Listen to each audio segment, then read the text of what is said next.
He came into this world weak as hell. But once the strongest SS rank mage took him in, things changed. The kid had nothing going for him but pure grit. Went through brutal training day and night. Body pushed to the edge, but willpower never broke. Years went by and the same boy who couldn't even cast a basic spell turned into someone you don't want to mess with. Not even his master knew it. But buried deep inside him was a dark magic strong enough to flip the whole damn world upside down. A kind of power that stuns anyone who sees it. It kicks off in a wrecked city, where this woman spots a boy named Lloyd just standing there, staring at something. We don't know what he's looking at yet, but she sees something in him. She figures if this kid joins her, she might have a shot at taking down the demon lord. Without holding back, she pulls him in for a hug, while he's still standing there spaced out. Not long after that, she takes him back to her place and casually shows him some fire magic flames shooting straight out of her hand. Lloyd's eyes go wide. This is the first time he's seen anything like it. But the woman doesn't wait around for awe, she tells him flat out to do the same, or he's not eating that night. He doesn't have a clue what he's doing, no instructions, no idea how magic even works, but he gives it a shot. By the time the day ends, the kid somehow manages to summon a small flame. She's a little impressed, but not nearly enough. Instead of praise, she lights him up in flames, reminding him that he's still got a long road ahead. The next day, she teaches him how to pull water out of the ground with a kick. First try, Lloyd nails the move, but all he gets is wet dirt. She's not impressed and punishes him by soaking him completely. She throws wind magic into the mix too. And as the training keeps going, within just a few months, Lloyd's already pulling off ice magic like a pro dude, makes a full ice statue that looks exactly like her. Lloyd, thinking he's finally earned some respect, starts calling her his master. But she still ain't satisfied. She thinks he's still weak, so to prove how far he's got to go, she makes the statue grab him with magic, then grows it bigger before smashing it to bits. Seeing the power difference firsthand, Lloyd decides to push even harder, doubling down on his training without taking breaks. Then one day, she drinks too much and ends up sick as hell. Lloyd walks up and heals her in a flash. Turns out, she even taught him healing magic somewhere along the way. She gives him a hug for that, but then goes right back to her usual self, saying it still ain't enough, and sends him off for more training. After months of non-stop training, Lloyd's master is sitting with a grimoire in her hands, looking uneasy. Something in that book's clearly bothering her, and before she can even process it, Lloyd walks into the room. The grimoire slips right out of her hands, and when he picks it up to give it back, something triggers the moment he touches it. His body drops instantly. Kid faints on the spot. That's when she realizes Lloyd's got the potential to be one of the chosen too. The way she mutters it sounds like she's a chosen one herself, though it's not crystal clear. Either way, she doesn't want him ending up like her. She's seen what overconfidence can do, so while he's knocked out, she kisses his forehead and slips a spell on him, one that probably keeps his powers in check. Next morning, she brings up something new, calls him a white mage, says that kind of mage focuses on helpful magic, stuff that benefits others.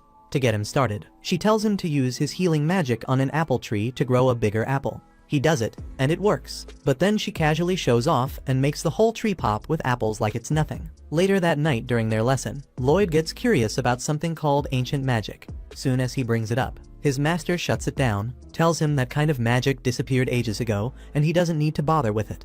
Instead, she keeps him moving forward, teaching him advanced stuff like space magic, basically the power to summon or unsummon items anytime you want. Training picks up speed, and one day she decides it's time to really push him. She blindfolds the kid, dumps him deep in some forest full of monsters, hands him a tiny kitchen knife, and tells him to survive for a whole week using magic alone. Then, with zero hesitation, she vanishes in a flash, leaving Lloyd behind terrified and lost. A few seconds later, a wolf monster shows up, charging straight at him. Lloyd panics and runs for his life, eventually scrambling up a tall tree to catch his breath. While catching his nerves, he uses space detection and manages to locate his master's house far to the north, so he sets off on foot. When night hits, he uses healing magic on wild fruit to ripen it and eats that for dinner. He finds a cave to hide in and starts thinking of ways to boost himself. That's when he comes up with something smart. He takes the spells he already knows and tweaks them to raise his physical stats when he casts them. One by one, he starts building his magic up from scratch. The next morning, while walking through the woods, Lloyd accidentally wanders right into a queen spider's nest. Soon as that massive thing lunges at him, he turns and bolts the other way. With one of his modified spells, he kicks his speed up like crazy, 10 times faster at least. In a single blur of a sprint, he makes it all the way back to his master's doorstep, then drops right there, out cold. She opens the door and sees him lying flat, and with a small grin, just says welcome home. Time goes by, and Lloyd starts growing taller. His master gives him a little more freedom to roam around the house, and one day while cleaning up her study, he finds a book about cities. The idea catches his attention since he's never been anywhere with that many people before. Meanwhile, his master's been getting creative, testing all sorts of weird stuff, and using him as her personal test dummy. Kid barely gets any real sleep for days. One morning, she wakes up like usual and heads up to the rooftop, planning to beat some magic into him again. But when she steps inside, Lloyd's not there. She glances around and notices the last thing he was doing reading that same book about cities. Her expression shifts for a second. Turns out, Lloyd's already made his way into town. He walks through the streets wide-eyed, amazed by how packed and noisy everything is. This is his first time seeing a place like this, so it's all new. He grabs a loaf of bread from a stall, but once he pays, he realizes he's completely broke, not even a single coin left. That's when a recruitment flyer for adventurers floats through the air and smacks him in the face. And he figures that might just be his shot. He heads off to sign up right away, not noticing the strange man watching him from the shadows with clear interest in his every move. Lloyd joins a new adventurers party, and not long after, they're heading up to the castle rooftop to take down a giant cyclops. Alan, the party leader, gets slammed and yells for Sheena, the healer, to patch him up. But just before she casts her spell, Lloyd drops one of his upgraded buff spells without saying a word. Suddenly, everyone starts feeling unstoppable. The archer nails the cyclops right in the eye, and the knight takes a punch straight on but holds her ground, surprised by how easy it was to block. Alan doesn't think twice, charges up, and takes the beast out in one clean hit. He's fully convinced he pulled it off with raw talent, but the knight glances at Lloyd and starts putting two and two together, like she knows something just doesn't add up. Now that the cyclops is down, the crew rides back into town, and Alan's getting the royal treatment. Folks can't stop cheering his name like he's some kind of legend, all because no one else had been able to take down the cyclops of Abadov Castle. The reward for the job turns out to be massive, but when it's time to split the cash, Alan tosses Lloyd 5 measly coins, saying that's all he gets since he's just a rookie D-rank adventurer. Lloyd takes the money without saying a word. When Alan suggests they toast to their victory, Lloyd politely dips out, saying alcohol's not his thing. That rubs the party's mage the wrong way. She gets all dramatic about him ditching the celebration. But Alan shrugs it off and says no big deal. They can always find another white mage if needed. And it's not like Lloyd did anything worth bragging about in the first place. Lloyd hears it all, but doesn't react. He closes the door behind him and walks away, calm as ever. Meanwhile, back at Merlin's house, the same guy who'd been tailing Lloyd earlier shows up. She calls him Willie and asks if there's any news. He tells her Lloyd made it to town and even joined the hero party. Merlin looks relieved, almost proud. She figured it was about time the kid stepped into the world on his own. As long as he doesn't end up cocky like she was back in the day, he'll be alright. Willie looks at her and asks if she still regrets what went down that day. Her face tightens, a flicker of guilt slipping through, and she remembers it clear as day. Back then, the Demon Lord was ready to blow himself up just to get his hands on that damn magic book. Merlin never saw it coming, and the explosion wiped out an entire village. Nobody stood a chance, including her. But somehow, Sybil, one of her teammates, pulled off a miracle with ancient magic and brought everyone back. Everyone but himself. He gave his life to fix what she couldn't, and that guilt's been hanging over her head ever since.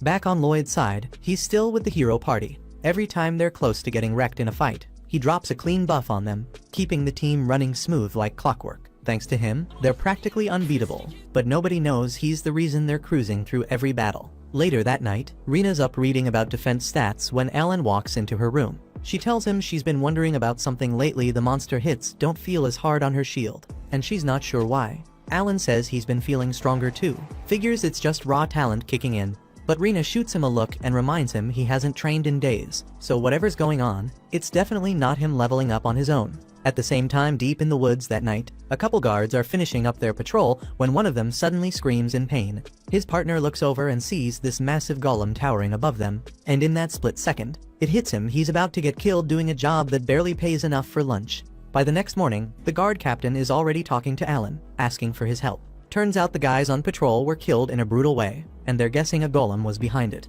Alan, being Alan, says he'll take care of it. He figures a golem's no big deal. Later on, they head out to where it happened. Thanks to Lloyd's tracking magic, they manage to find the golem hiding out in a cave behind a waterfall. Since Lloyd's keeping everyone boosted, the whole team takes it down without breaking a sweat. But right after that, a demon shows up nearby and summons another one using rocks from the ceiling. Lloyd looks closer and notices the demon's using a staff with a magic stone embedded in it. That's a big red flag. Magic stones are bad news. He knows they gotta shut this down fast, so he buffs Lulu's accuracy and tells her to shoot the demon. She hesitates since the demon's behind a wall, but she fires anyway, and somehow the arrow lands. Then Lloyd tells Maya to teleport the staff to him. and once it's in his hands, he seals its magic right away. Alan's already fuming. He doesn't like being bossed around, especially not by the guy he thinks should be following orders. Trying to show who's in charge, he rushes forward, aiming to land the final hit on the golem. Lloyd sees it coming and knows Alan's about to get his head crushed, so he kicks in a speed spell and dives in, shoving Alan out of harm's way. But instead of a thanks, Alan snaps at him for getting in the way. He finishes off the golem himself, acting like he did it all solo. Back in town, he straight up kicks Lloyd out of the party, saying he's had enough of his attitude and claiming he's been useless the whole time. And after all those years hearing Merlin say he wasn't good enough, Lloyd starts to believe it. He doesn't argue, he just walks away quietly. The next few days are rough. Lloyd tries to find a new party, but no one's looking for a white mage, and most teams are already full. Things start to look hopeless until a girl named Yui rushes into the guild, needing a white mage fast. The receptionist points at Lloyd, and Yui turns to him, asks if he's not with anyone. When he says yes, she grabs his arm without wasting a second and takes off running with him like her life depends on it. A short time back, Lloyd was still dragging his feet around the city, head down and soul crushed after getting kicked out of the party by Alan. He kept hearing Alan's words echo in his head, saying he was nothing but dead weight. All he ever did was hide behind the others and toss out a few heals, and even Sheena could do a better job than that. Lloyd had asked if Alan seriously thought he was that useless, but Alan didn't even answer, just told him to believe whatever and get lost. As he walked off, the girls in the group didn't bother hiding how happy they were to see him gone. They were all smiles welcoming Rena. Throwing shade like Lloyd was some kind of joke they finally got rid of. Eventually, Lloyd made his way to the center of town and found himself staring up at a fountain. The statue on top looked exactly like his master, and that hit him right in the gut. He missed her, missed being trained, missed mattering to someone. Meanwhile, a different squad of adventurers was heading out to take down a bandit stronghold. This was no casual mission either, it was ranked A, so they had to keep it tight. Clum, the ginger in the group, looked off her game, distracted by something and clearly not feeling it. Still, once the battle kicked off, they went in hard before the bandits could even react. Silica, the mage, stepped up first, chanting loud as hell to prep her spell. One of the smarter bandits noticed and told his crew to wait it out till she was drained, then rush them. That was the plan, but they didn't count on Cross having her back. From way off, he fired a shot so clean it ran through a bunch of them at once. Their party was no joke. Yui, the sword fighter leading the team, held her own with no problem, even when she slipped. Dagas, the big guy with a shield, was there to cover her.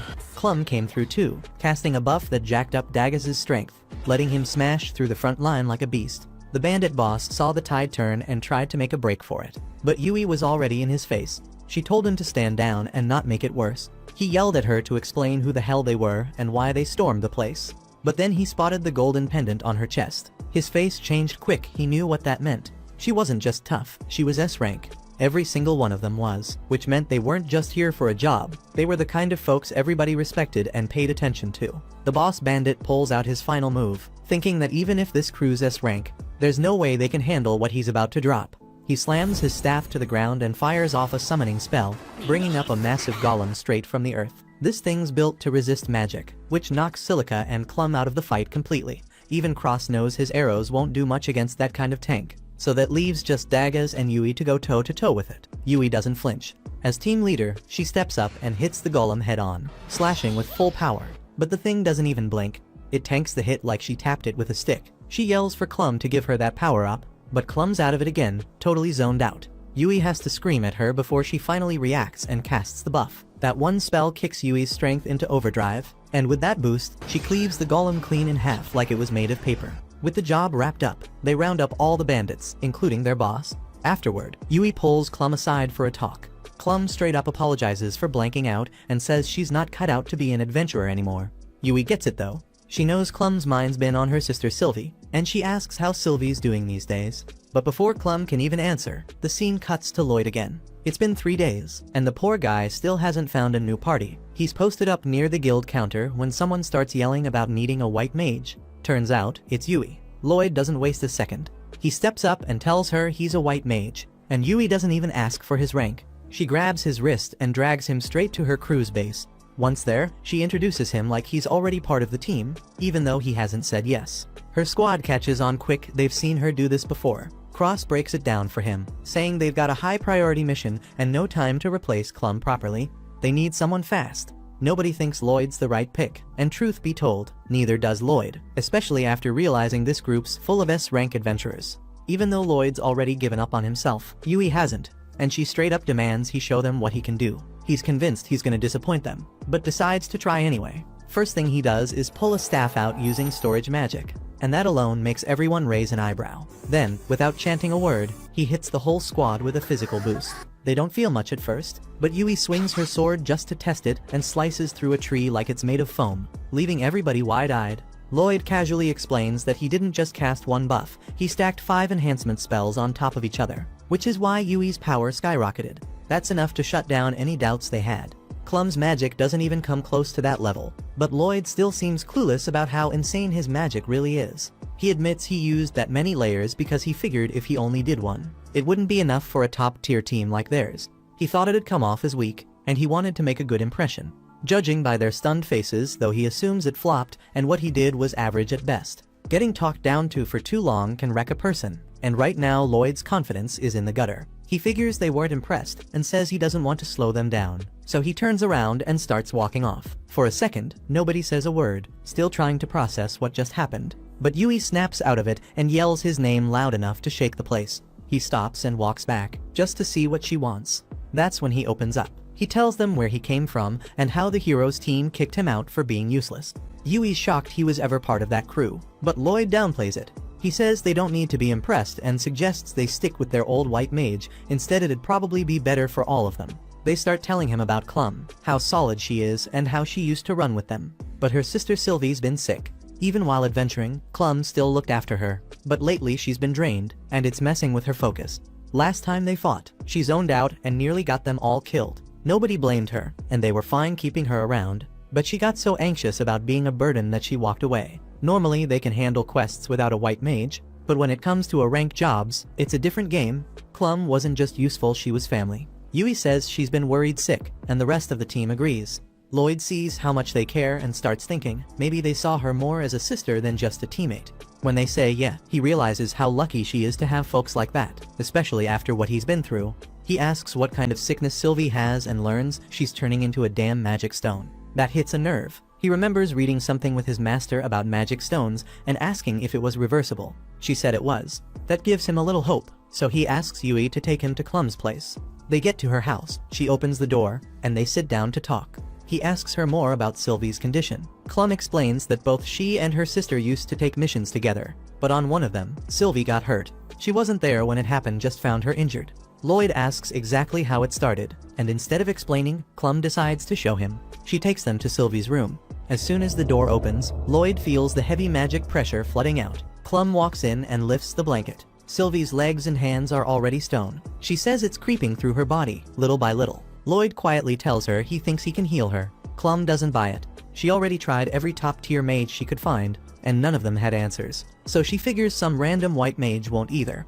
But then Lloyd asks if the injury happened inside a cave, and Clum freezes before nodding. He checks the area where the transformation started and confirms what he suspected: the magic that hit her is still active, and it's slowly taking over her body. Clum's still unsure, but Lloyd says his master once told him this method could work. Yui backs him up, asking Clum to trust him, so she gives him the green light. He grabs his staff and starts casting a powerful spell that drains his energy fast. He explains that this magic is meant to calm down the storm of power building up inside Sylvie's body. That overflow is what's turning her to stone, so if he can suppress it, she might recover. Right after that, he hits her with a healing spell. Clum stares, wide-eyed, telling him this ain't some basic healing magic. He admits it's different, eats up way more mana than usual, but still insists it's just a normal healing spell. Yui turns to Clum and asks what she really thinks, and Clum can't lie, it's nothing close to ordinary. The wild part is that Lloyd's casting 2 spells at once and still holding it together like it's no big deal. Yui points out something even crazier: Sylvie's body is starting to return to normal. Clum rushes to grab her sister's hand as Sylvie slowly turns back to flesh. Everyone's stunned, then joy kicks in. Clum's overwhelmed with gratitude, but tells them she can't rejoin the party. Once Sylvie's better, they're going to hit the road together. She offers to treat them later to say thanks. She looks at Lloyd and says she knows they're in good hands with him, but he just shrugs and says he's not officially one of them yet, and that throws her off. He still doesn't see his worth. Later that night, they all head out for dinner. Yui brags about the insane magic Lloyd pulled and how Sylvie came back from the edge. Even with all the praise, Lloyd still feels like he's not enough, and that makes Yui cut in and tell him to quit being humble. He did something incredible, but he keeps brushing it off like it's nothing. He even apologizes for not convincing Clum to return. But that's not on their minds right now. They're here to celebrate, not stress. Talk shifts to what the future might look like, and Lloyd starts comparing how he used to feel with the heroes team to how he feels now. That's when he speaks up and says he wants in. The group freezes for a second, caught off guard since he turned them down earlier, but then they smile. Turns out they were hoping for this moment. Now he's officially one of them. Soon after, they throw a welcome party for Lloyd and tell him to eat all he wants since they're covering the tab tonight. He dives into the food like he hasn't eaten in weeks, and his new crew can't help but laugh watching him. They ask if he was starving or something, and Lloyd says the food in this town tastes incredible. That catches them off guard because the food here is known to be pretty basic, but he explains that compared to what he grew up eating, this stuff's packed with flavor. Yui's now curious about how he grew up, so he says he used to live with his teacher, who'd make whatever she could grow in her garden. Sometimes it was random wild mushrooms, other times she'd just roast up some beast meat with zero seasoning and hand it to him. That's when he picked up cooking, but even then, he never made anything half as tasty as this. Yui doesn't care much about the food now, she's way more interested in the person who taught him magic. She wants to know more about that teacher, and the rest of the team starts jumping in too.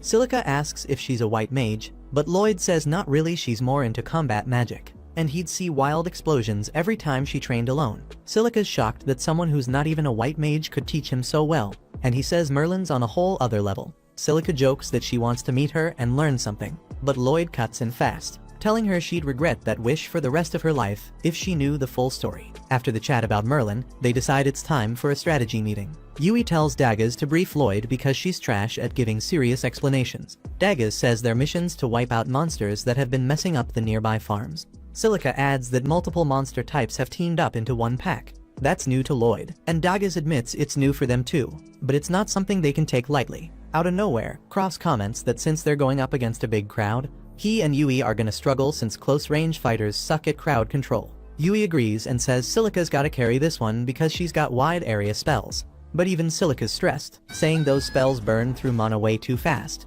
Yui turns to Lloyd asking if he's got any offensive magic in his arsenal, and he says he can cast basic stuff, but the outcome's usually kinda underwhelming. Daggers shifts gears to the plan itself, saying he and Yui will lure all the monsters into one place so Silica can hit them hard. Meanwhile, Cross will guard both Silica and Lloyd, who'll focus on healing and support. Right after that, they all head back to the inn to rest, but Lloyd strays off in a different direction. Daggers stops him, wondering where the hell he's going, and Lloyd awkwardly admits he's dead broke and can't afford a room. Without missing a beat, Daggers tosses him a pouch stuffed with more gold than Lloyd's ever seen in his life. The poor guy panics, saying he can't take it, but Daggers tells him to chill because it's not a gift, he's just gonna deduct it from his paycheck. Lloyd can't argue with that and promises to bust his ass repaying every coin.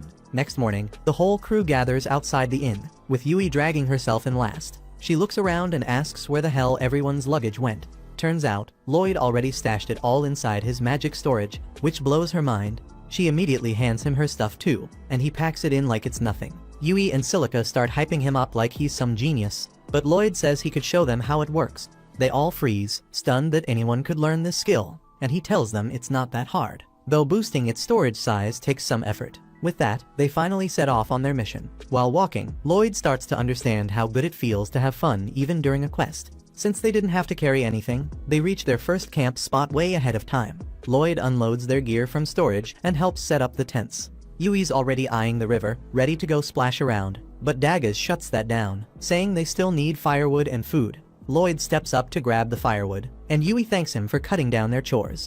Then she pulls Silica along so they can take a quick bath, and while they're off, Lloyd heads into the woods to collect dry branches. Lloyd spots a fruit he used to eat when he was a kid, so he grabs a handful to share with the crew. Right then, a loud scream tears through the trees. It's Yui.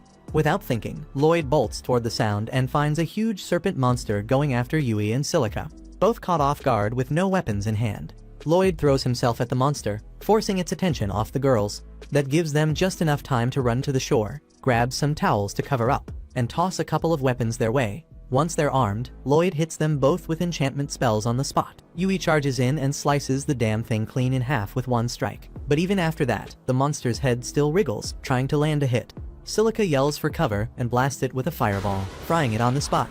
She stares at the aftermath in shock. wondering how the hell she pulled that off, not realizing Lloyd was the one who boosted her. Yui turns to thank him for saving their asses and asks if he can put her sword back in storage. But then, her towel slips and Lloyd ends up catching a full view of what she's been hiding. They both panic, she screams, and next thing he knows, she smacks the hell out of him. Once they're back at the campsite, things cool down, and Lloyd decides to teach them how to use storage magic. He explains they need to create a pocket space with their palms, but nobody's getting it. Silica tells them to just give it a shot anyway, and now they all look like idiots trying to crush an invisible balloon. Lloyd starts feeling like he's just a terrible teacher. Then Silica randomly mutters storage, and a magic space opens up in her hand. That's when they finally get it. None of them can use magic without chanting like Lloyd does, but if they use incantations, they might figure it out. After a bit more practice, Silica manages to stash her staff inside the space. The others still can't pull it off, but at least now they've got a clue. Later that night, when everyone's asleep, Lloyd and Yui are stuck on watch duty. She quietly sits next to him and thanks him for being part of the party. He tells her he should be the one grateful since he was totally jobless. Then he brings up how seriously she took this quest, all for the sake of their clients, and asks what's really driving her to go this far. Yui opens up about her past, saying that when she was a kid, her village got wiped out by monsters, and she was the only one who made it out alive. That's why, when she heard about this quest, she couldn't turn it down, didn't want anyone else going through what she did. But before she can say more, Lloyd cuts in, telling her to stay quiet. Something's nearby. Yui goes on high alert and summons her sword, while Lloyd tells her to wake the others. Soon the whole group's up, weapons ready. But once they see how many spider monsters are crawling in, they realize fighting isn't the move. They start backing away, trying to retreat slowly. But then, Yui accidentally steps on a twig, and that tiny crack sets the whole damn horde off. Everyone breaks into a run, but those spiders are fast, and before long, they're surrounded.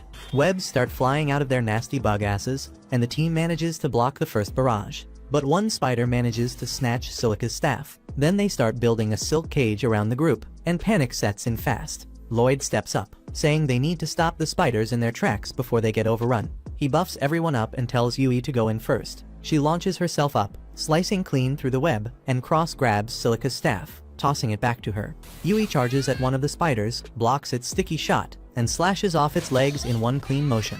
Then she literally rides the stream of silk flying out of it and surfs toward another, chopping that one down too. Lloyd tells Silica and Cross to jump in. Silica launches fireballs while Cross fires arrows straight through them, setting the bastards ablaze. Once the fight's over, Lloyd realizes he was shouting orders the whole time, even though he's the newest one in the crew. He apologizes, thinking he stepped out of line, but Dagas just grins and tells him that kind of instinct makes him a damn good leader. The rest of the team agrees and says they want him calling the shots from now on when things get messy. By morning, everyone's gotten the hang of storage magic enough to carry their own gear, and as they head out again, Lloyd keeps wondering why the hell spider monsters were crawling around in that area in the first place. Couple days later, Lloyd's pulling night watch again, sitting there in the dark thinking about those spider monsters. He starts wondering if maybe they should have taken a closer look at them when suddenly Yui and Silica call out to him, asking if he's seriously planning to pull another solo shift tonight. Lloyd agrees and the girls start getting concerned since he's been doing this non-stop. They tell him he should be rotating shifts like everyone else, but Lloyd says he's fine and wants the rest of the group to save their energy in case a fight breaks out. Yui's about to give him a proper scolding, but Silica gently stops her, saying if that's his decision, they should respect it, though she makes him promise to speak up if things ever get too hard. At the same time, Cross and Dagas are watching the whole thing unfold from their tent, quietly worrying about how damn stubborn Lloyd's being. Next day, they hit the road again. During a break, Lloyd starts scanning the area using search magic to check for monsters. He's relieved when he senses nothing, but then Yui runs up asking what he's doing. He tells her about the spell, it helps him detect nearby threats, and she's surprised saying she never heard of that kind of magic. Lloyd explains the range isn't huge, but it's better than nothing. Yui looks a bit upset realizing he's handling everything alone again, but Lloyd insists he's fine and doesn't need backup. Later that night, he's back on watch like always. Yui mutters that it kinda feels like Lloyd doesn't trust them, even though they're supposed to be friends now. Silica tells her that people have their own pace when it comes to trusting others, and maybe Lloyd's past messed him up a bit. She figures there's a reason he can't see how damn capable he is, and that's why he's trying so hard to make up for it. Yui gets curious about what Lloyd's been through, but Silica says he'll open up once he's ready. On the flip side, Dagas shows up and tells Lloyd to come help with something, while Cross offers to take his place on guard for the night. Lloyd follows Dagas, who sets up this clever trip-wire alarm system to alert them if anything gets close. Lloyd's impressed, and Dagas just tells him straight up the alarms got their backs now. so he better get some rest tonight. Lloyd shrugs, says there's no need for all that, claiming he can handle the job better than some alarm setup. That's when Daggers steps in, staring him down and asking if he even trusts the crew he's traveling with. Lloyd insists he does, but Daggers isn't buying it, says his actions tell a whole different story. Right then Lloyd starts remembering what Merlin and his old boss used to say, calling him useless and green. He admits that if he slacks off he might drag others down. Daggers just smirks, tells him to go ahead and be a burden if he needs to. That stuns Lloyd, not getting what he means at first, so Daggers breaks it down. They formed this party to back each other up, to cover what no one could handle alone. It's normal to cause some trouble now and then. He tells Lloyd to lean on them more, and for the first time Lloyd hears something like that. That little talk gets through to him, and later in the tent, Lloyd actually smiles, realizing he's got folks he can count on now. Next morning he puts it into practice, nervously asks Yui to help fetch some water, and she lights up glad to do it. Meanwhile, a noble named Michelle gets word from some shady black mage who says the magic stones have been planted exactly where he asked. Michelle looks real satisfied, says the plan's gonna go smooth now. The mage adds that the earlier distractions scattered all the top adventure teams, so they won't be sticking their noses in. Only the hero's party is still around and they might mess things up. Michelle says there's no stopping that since the hero only moves when the king orders it. Still, he doubts the guy can stop what's coming next. Back in the woods, Lloyd and the team notice how weird it is that no monsters are anywhere nearby. Lloyd boosts his search spell, stretches the range, and picks up a cluster of beasts about 10 kilometers out. Cross mentions that's pretty close to those farmlands they're heading toward. Before Lloyd can explain more, Yui cuts in asking if he can really scan that far out. He nods and she flips out, shouting about how he said the range was way smaller the other day. Lloyd casually says 10 kilometers isn't that far, but she starts yelling again. But the rest of the group jumps in, telling her to chill out and focus on the real issue. They rush over to the monster's location, only to find the wolves already tearing through the farmland they were supposed to protect. The whole crew freezes at the sight of this massive swarm, but Lloyd looks even more unsettled. That was the only spot where he sensed monsters earlier, and now he's starting to wonder where the rest of them disappeared to. The others feel it too, because the monsters don't usually abandon their territory like this.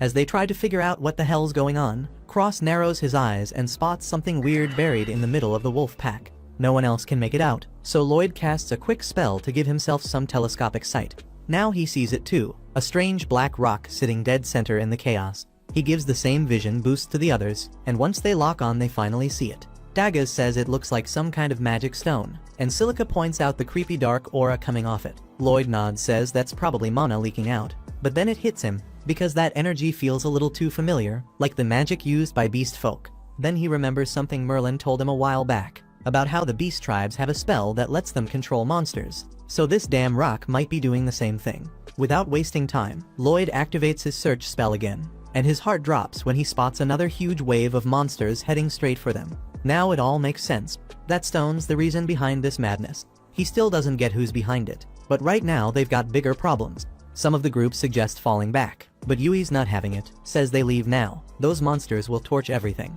Daggers agrees that running won't be easy even if they tried, but Silica though doubts they've got the power to pull off a win here. That's when Lloyd steps up and says they're gonna fight, and if they do it his way they've got a real shot. First thing's taking out that stone, so he asks Cross if he can hit it from here. Cross hesitates, says he might not break it from this distance. Lloyd tells him that's fine, just hit the damn thing. As Cross lines up his shot, Lloyd hits him with 3 different enchantments, and when the arrow flies, it strikes the stone dead on and shatters it to pieces. Cross stares in disbelief, asks how the hell that even worked.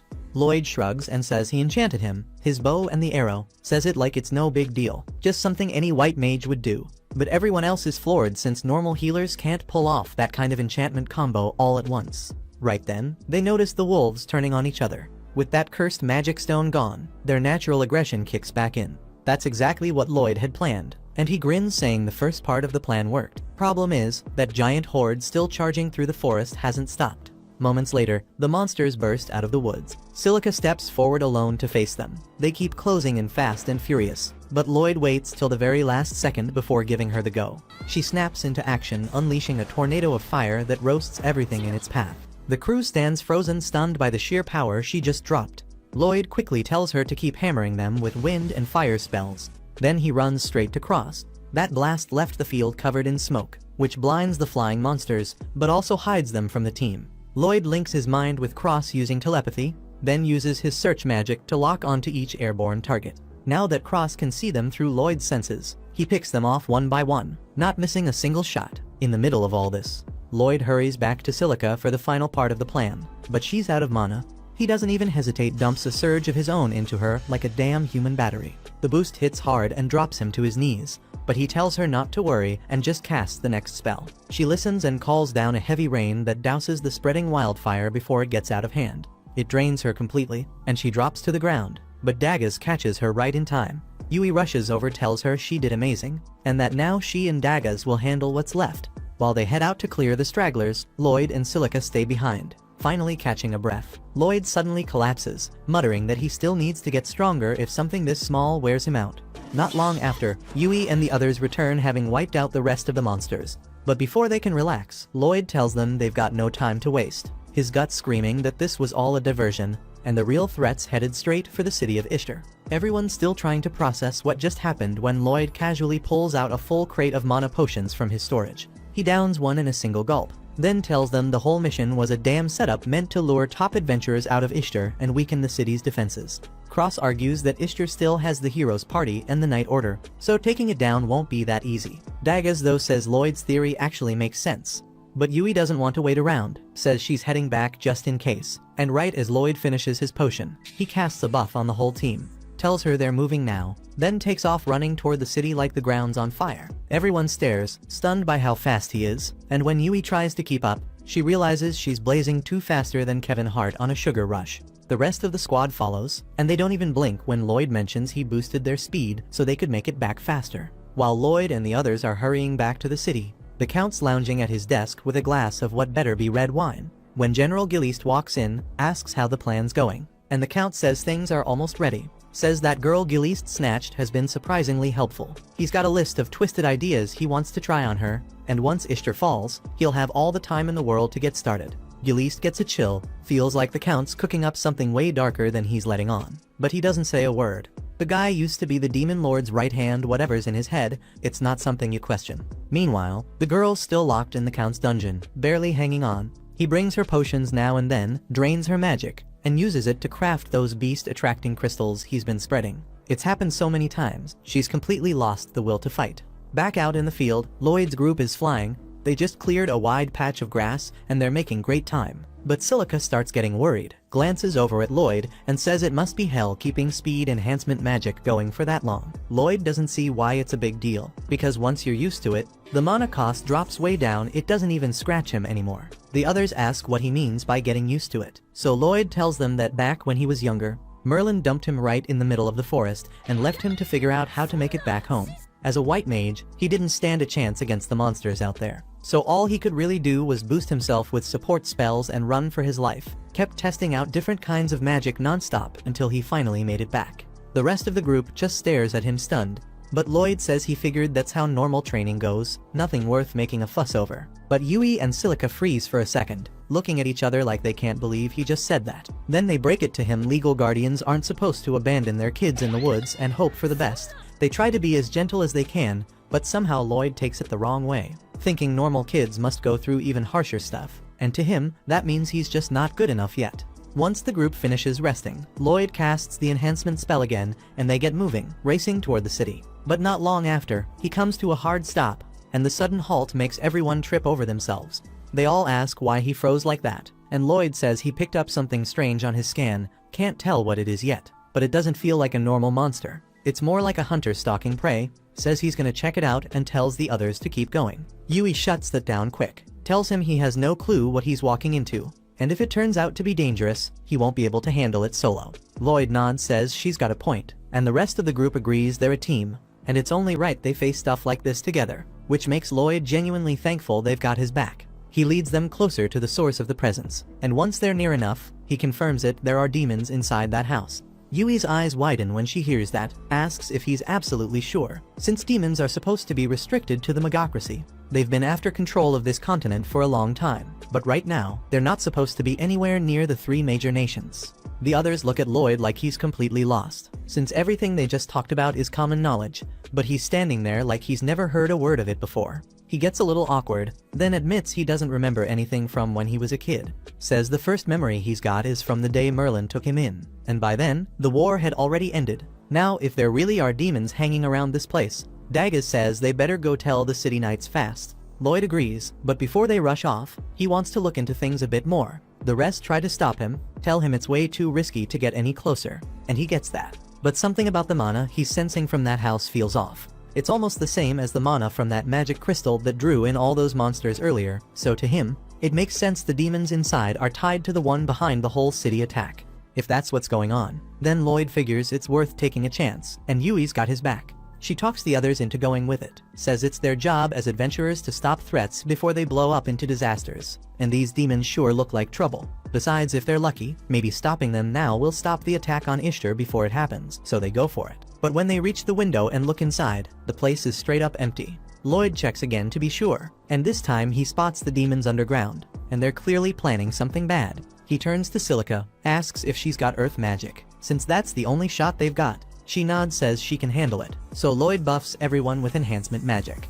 Then she drops a sand pit spell under their feet, and just like that, they fall straight into the middle of a demon ritual. The demons all freeze confused as hell, demanding to know who the intruders are, but Yui doesn't flinch, steps forward with her blade up in one of their faces, says if he doesn't start talking, she'll end him right here.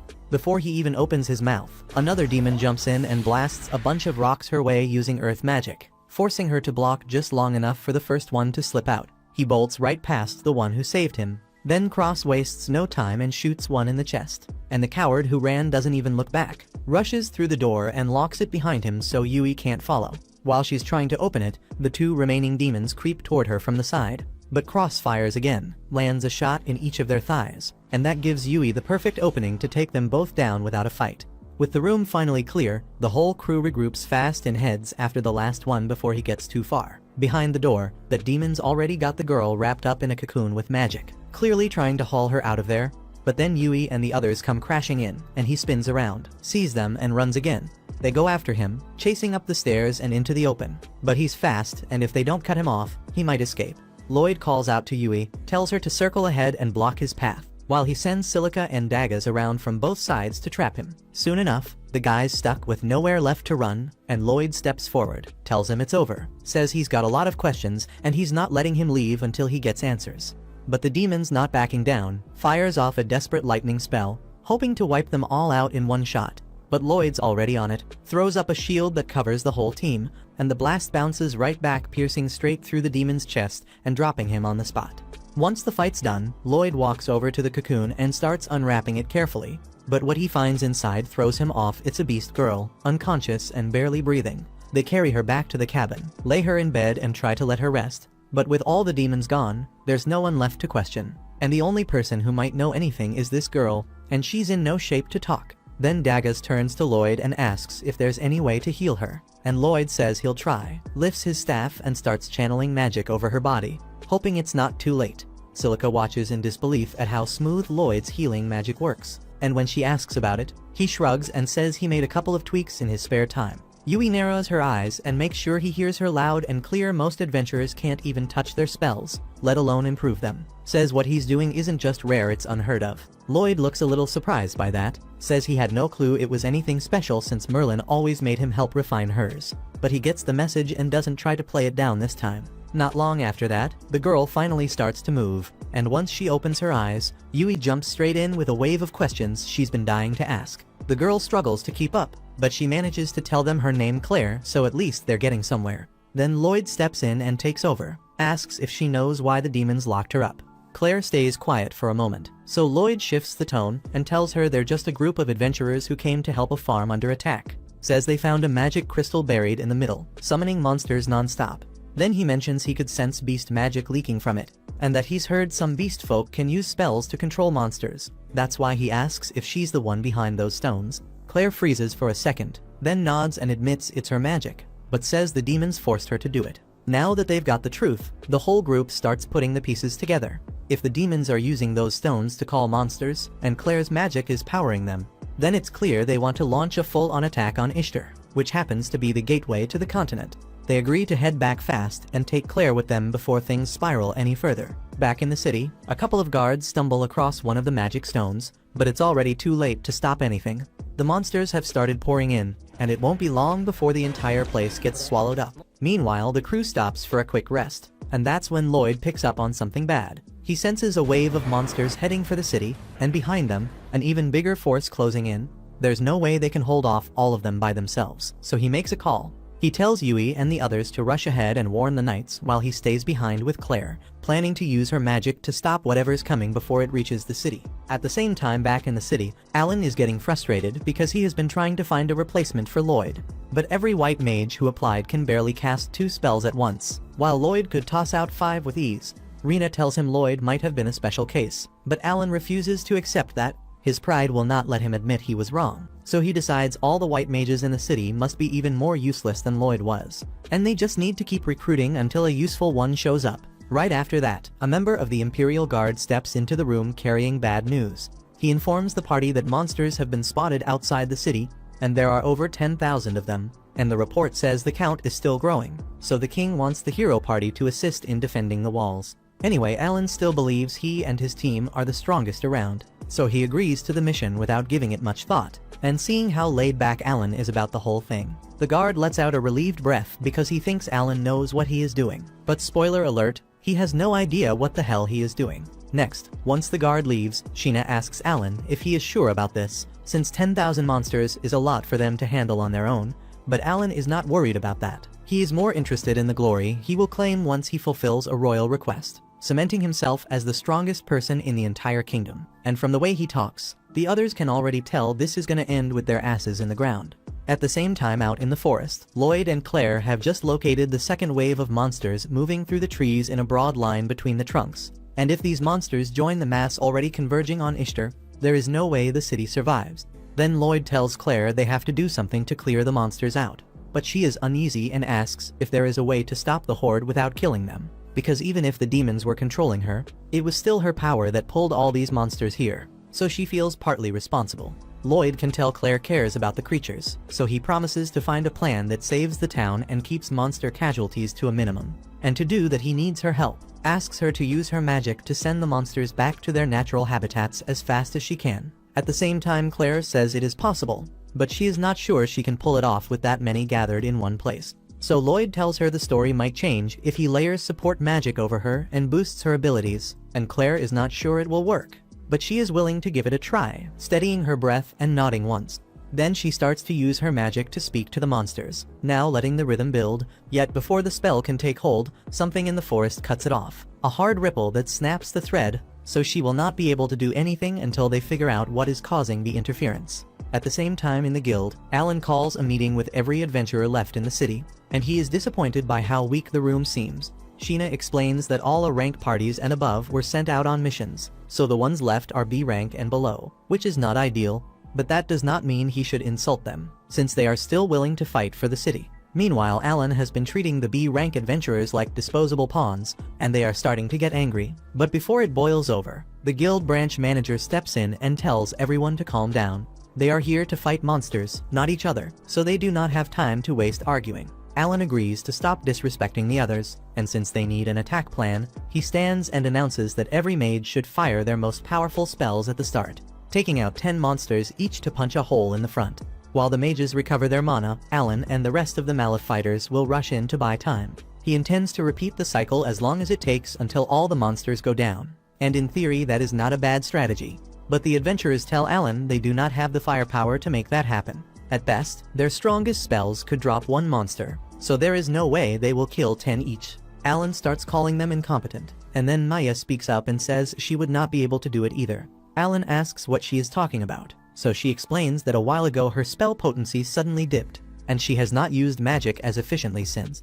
It is not just her either. Sheena, Lulu, and Rena have all felt a clear drop in their power, and it all started the day after Lloyd left their party. With empty confidence, Alan accuses everyone of lying about their skills, so Rena tells him nobody lied to him at all, and says the same decline should be hitting him too, and if he had put even a little time into training instead of basking in hero glory, he would have noticed by now that he has slipped. She says straight out he does not deserve the title, and she says it in front of every low rank in the room. So Alan burns with embarrassment and tries to prove himself by throwing a full power punch at Rena, but she stops the strike with her palm without budging. The whole guild sees it too, so Alan's reputation is toast, especially after he spent the last half hour calling everyone weak and useless. Then he bolts out of the guild in shame, and the adventurers are left wondering how someone with his attitude ever ended up a hero in the first place. They clearly cannot rely on him to save them, so everyone starts debating the next move, because the monsters will begin their attack before long and nobody wants to be caught flat-footed. Some start talking about abandoning the city, but Rina tells them to calm down since she is still willing to stay and fight, and that steadies a few nerves. The adventurers feel steadier knowing someone as competent as Rina is on their side. Yet Rina admits the situation is really bad, and now she moves to step 1. Then she asks whether anyone has seen a man named Lloyd. While Rina looks for him, Lloyd is still in the forest with Claire, and they have just located a magic crystal hidden in the woods. This one matches the others Lloyd has seen so far, and the dark energy coming off it is probably the interference jamming Claire's spell, so unless they destroy it, she will not regain control over the monsters. However, that is easier said than done since there are bound to be at least a dozen of these scattered across the forest, and tracking them will be very difficult. Lloyd agrees that combing the whole forest would take forever, so he asks Claire to sense the crystals, since they are using her power and feeding on it. Claire then confirms that she can feel their energy when she is close enough, but the forest is too big for her to sense any location effectively. At the same time, Lloyd says it will not be a problem because he already has the perfect plan in mind. And before Claire even gets a word in, he casts sensory sharing on her, stacks an enhancement, and suddenly she can feel every magic crystal in the forest, with each exact location streaming straight into Lloyd's mind. Then he drops invisibility over both of them so they can move through the trees without drawing notice, and Claire is left speechless because he handled all of that without breaking a sweat. From there, they slip past the monsters clean, and Claire starts dispelling the dark magic and cracking the crystals one by one. Meanwhile, back in the city, the adventurers gather outside the walls and prep for battle, remaining deeply concerned. Earlier, Rina laid it out for everyone that the real engine behind the hero party's success was Lloyd, the reason they made it this far at all. But hearing that, the other adventurers want to know why he was pushed out of the hero party, and she admits it came down to short sight and pride. The title of heroes went to their heads, so after every strong showing, they assumed it was their own power and ignored how much work Lloyd put into supporting the team. She says their only hope now is to ask Lloyd for help, but the guild manager explains Lloyd is not in the city right now. To make it clear from the start, after getting kicked from the party, he went on to join an S-rank group and headed out with them on a monster subjugation run. Normally the trip would take days, but Rina figures Lloyd can cut that time with his support magic, so with some luck he might already be on the road back, which is why she tells everyone they are betting everything on Lloyd making it back in time to save them. They trust her judgment, but even with that hope, the feeling in the ranks stays grim as they look at the massive enemies waiting out there. Rina's plan has the archers loose the opening volley to thin the herd, then once the monsters drop into the trenches they dug, the shield bearers form a wall to hold them back while the mage squad unloads everything they have. If they can keep that rhythm, they should be able to hold the line until Lloyd and his party make it back. Later that night, Yui and the others close in on Ishtar, and thankfully Lloyd's speed boost still holds, so after a short breather they can keep running. Meanwhile, deep in the forest, Lloyd and Claire have just found the final magic stone.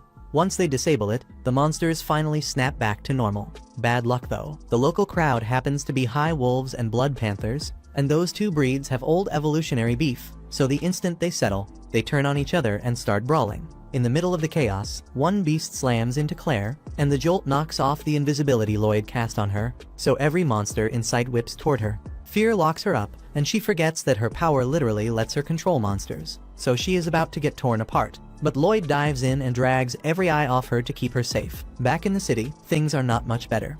They've managed to hold the horde so far, but after grinding for hours people are running out of gas, the line starting to buckle and break as exhausted mages try to catch their breath and the shield wall strains under the weight.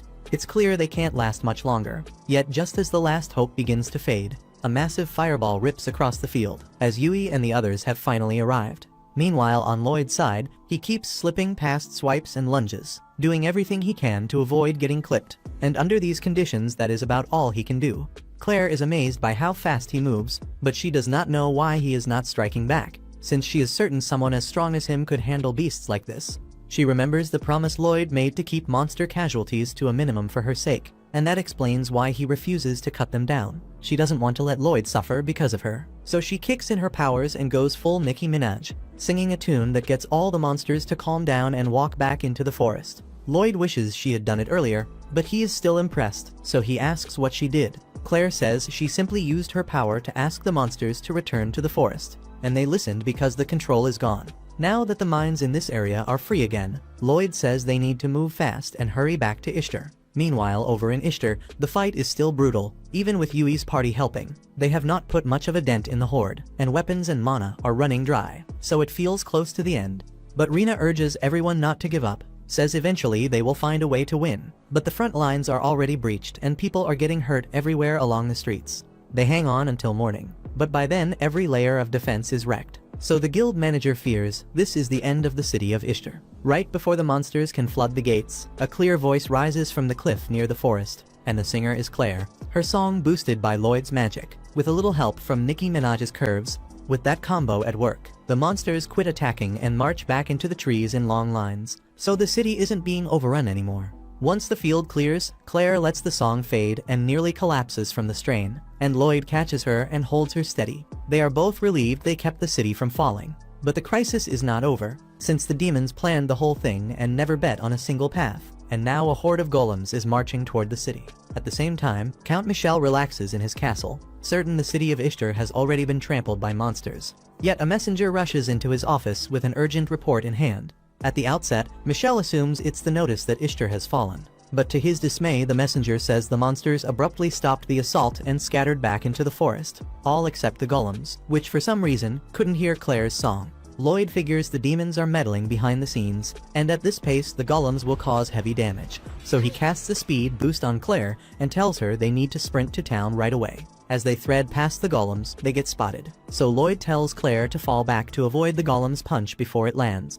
After a quick look at them, it's clear to him these ones have been enhanced somehow, so bringing them down won't be easy. Claire and Lloyd reach the trench around the city, so he takes her by the waist and vaults over it in one clean motion. The soldiers on watch freeze, since clearing that distance while carrying someone isn't normal. Even then, word has spread that Lloyd's enhancement magic is outrageous.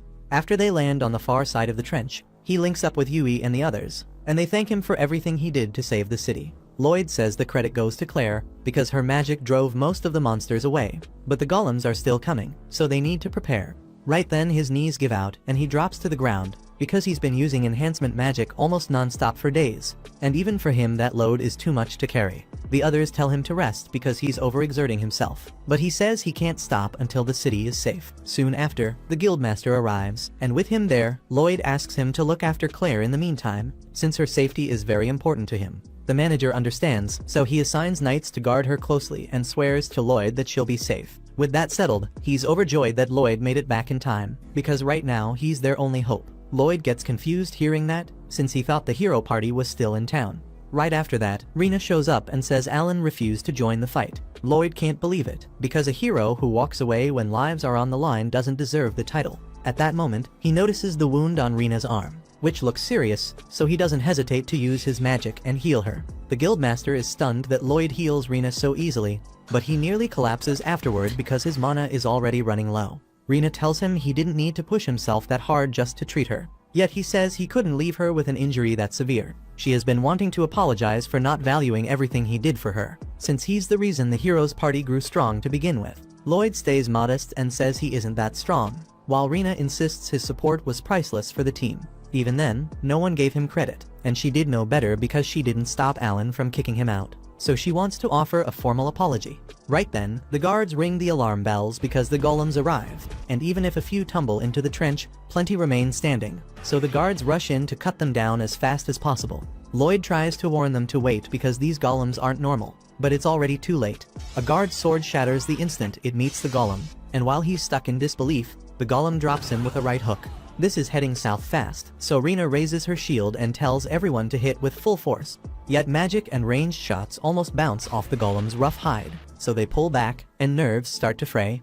If they don't act soon, the city could still end up destroyed. So Lloyd tells Yui he's about to cast enhancement magic on everyone here. Yui asks if he's sure he can handle that, since casting enhancements on more than 100 people sounds insane, but he says he'll be fine. That said, in his current state, he can only apply the buffs one group at a time instead of all at once.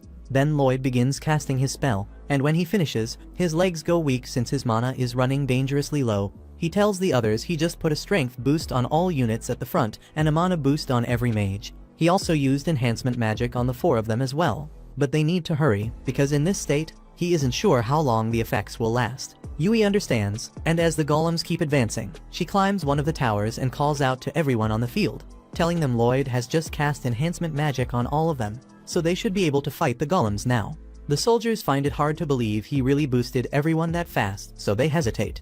When one of them is about to be crushed by a golem, Rina rushes in and blocks the hit, after which Yui drops from the tower and slices the golem in half. With the first golem down, Rina raises her shield and tells everyone this proves Lloyd's enhancement magic works. Now that they've seen it, they realize they do feel much stronger than a moment ago. With Lloyd's help, they might be able to win after all. At the same time, Lloyd asks Cross to go assist the magic unit in the rear, while Dagas and Silica should head to the front lines as soon as possible. As for Lloyd, he's on the verge of collapse, so a guard runs up to help him stand and leads him to the fort so he can rest. Thanks to the boost from Lloyd's magic, adventurers start tearing through the golems one after another, and Lloyd cheers them on from one of the towers. But just as they are about to defeat the final golem, the enhancement magic suddenly wears off, so the adventurers are once again powerless against it. It may be a single golem, yet if none of their attacks can stop it and it reaches the city, it will wreak havoc. Yui runs out in front to block its path, and as it's about to strike, Rina shoves her aside so Dagas can block the punch. Even so, they won't be able to stall it for much longer like this, so Lloyd knows he needs to act, but his mana reserves are almost completely dry by now. But he still manages to scrape together enough energy to enhance Yui's sword. Yui picks up on what Lloyd did, then asks Dagas and Rina to cover her for a moment. The two of them raise their shields as Yui grips her sword, and the instant they block the golem's punch, she sprints up its arm and slices its head off. With that, the city of Ishtar is saved, and Lloyd lets out a breath because he can finally rest. Over in Michelle's castle, the general barges in because he just found out the beast girl they captured for their plan has escaped, and he wants an explanation. As soon as Michelle realized the attack had failed, he knew the general would be upset, so he packed his bags and slipped out. The general flies into a rage over this, and after he's done trashing Michelle's office, he decides he's going to kill the person who interfered with his plans. Back in the city, Lloyd wakes up in an inn, and shortly after, Yui comes to check on him. She's glad he's awake since he was so exhausted he slept for a whole day. The first thing Lloyd does is apologize because he blames himself for not being strong enough. But Yui is fed up with how much he undervalues himself, so she tells him to come with her because there's something he needs to see. She leads Lloyd to the front door, and when she opens it, he sees a huge crowd gathered outside waiting for him. He freaks out and closes the door because he's never had such a big crowd calling his name before. So Yui tells him they're just here because they want to thank their savior, and it's rude to slam the door in their faces, so he should go out and greet them properly. Yet by the time she opens the door again, Lloyd has already jumped out a window, and he's circling the block to avoid the crowd. Meanwhile, at Merlin's house, Willie stops by to visit. Just as he's about to open the door, a huge explosion goes off. Merlin comes out, and Willie tells her an explosion isn't a way to welcome a guest, but in her defense, she thought he was an intruder. Willie doesn't mind since he didn't get hit, and Merlin is still impressed by how he always manages to walk away unharmed from her spells. When he steps inside, Willie spots Thor and Lily, two of his and Merlin's old teammates from their hero days, and it's been ages since they were all together like this.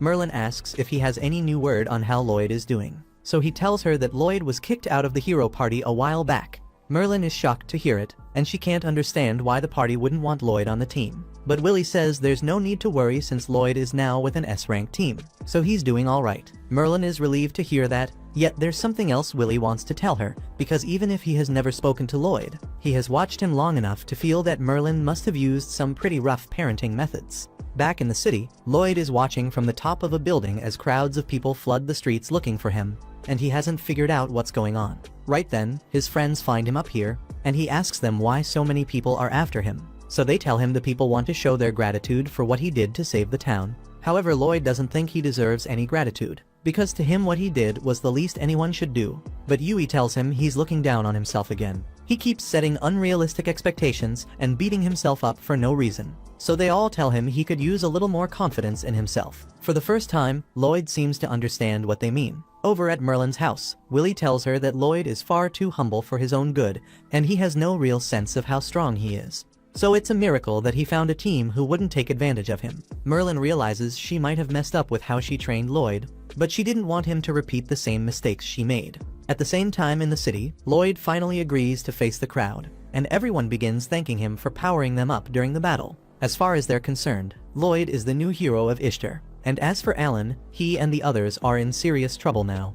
No one's sure what he was thinking, but refusing to help without a reason in the middle of a crisis strips him of the hero title on the spot. So his high status is gone, and his pride won't let him stay in a town where Lloyd is the hero. So he tells everyone to pack their bags so they can leave as soon as possible, and the girls all reluctantly follow him. The next day, Lloyd and the rest are summoned to the Lord's castle, and when they arrive, they're surprised to find Claire waiting there as well in person. Yui asks if the Lord called her too, and a few moments later, the Lord appears and explains that Claire is actually here as an honored guest. They take their seats, and Lord Abel informs them that Claire is in fact the third princess of the Forez Empire, which makes her very important to everyone involved. Lloyd and the others had no idea Claire was royalty, so it comes as a major shock to all of them. With that set aside, Abel asks what they think of Claire's power after seeing it up close and personal. Lloyd says it's incredible, but also frightening, because in the wrong hands, it could cause massive chaos, which is exactly why Abel says they can't let the demons take her again under any circumstances. The Empire will want its princess back soon, so Abel has a special job for Yui's party. He wants them to escort Claire to the royal capital Sylphus, and under normal circumstances the royal knights would handle that duty. But that would draw too much attention, and Abel doesn't want to risk tipping off the demons to Claire's presence. It's clear the demons crave Claire's power, and Lloyd is certain they won't give up easily or back down at all. So he and the rest of the team agree to escort her to the capital, and the following morning they set out on their journey.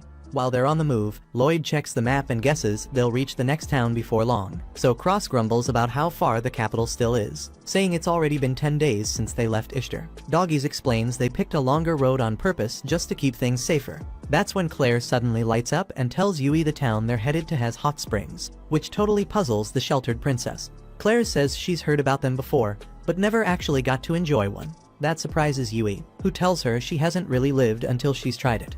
Cross starts feeling uneasy seeing how chill Yui's acting during a mission this classified, but Dagas figures it's her way of caring for Claire in her own way. Lloyd doesn't really follow, but Cross catches on fast it's because Claire would only feel okay if they stayed serious the whole time they're guarding her. After that, Silica points out it might be good for the princess to unwind a bit, since she rarely ever gets to leave home or see new places, and that makes them all appreciate how far their leader's simple mindset can go sometimes.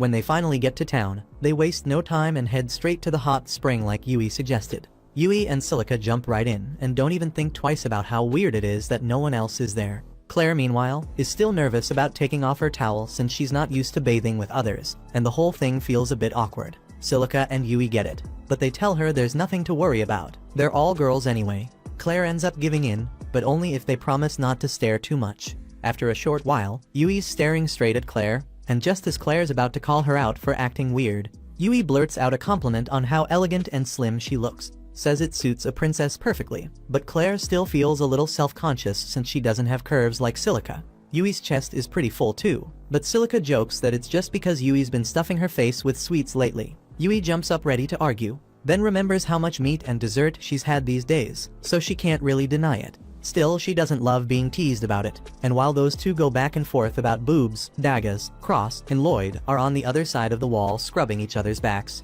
and they can hear every single word. Dagas and Cross are both trying hard to keep their minds off the nonsense, but Lloyd's already focused somewhere else. Since the demons are after Claire, he figures they'll make another attempt to snatch her.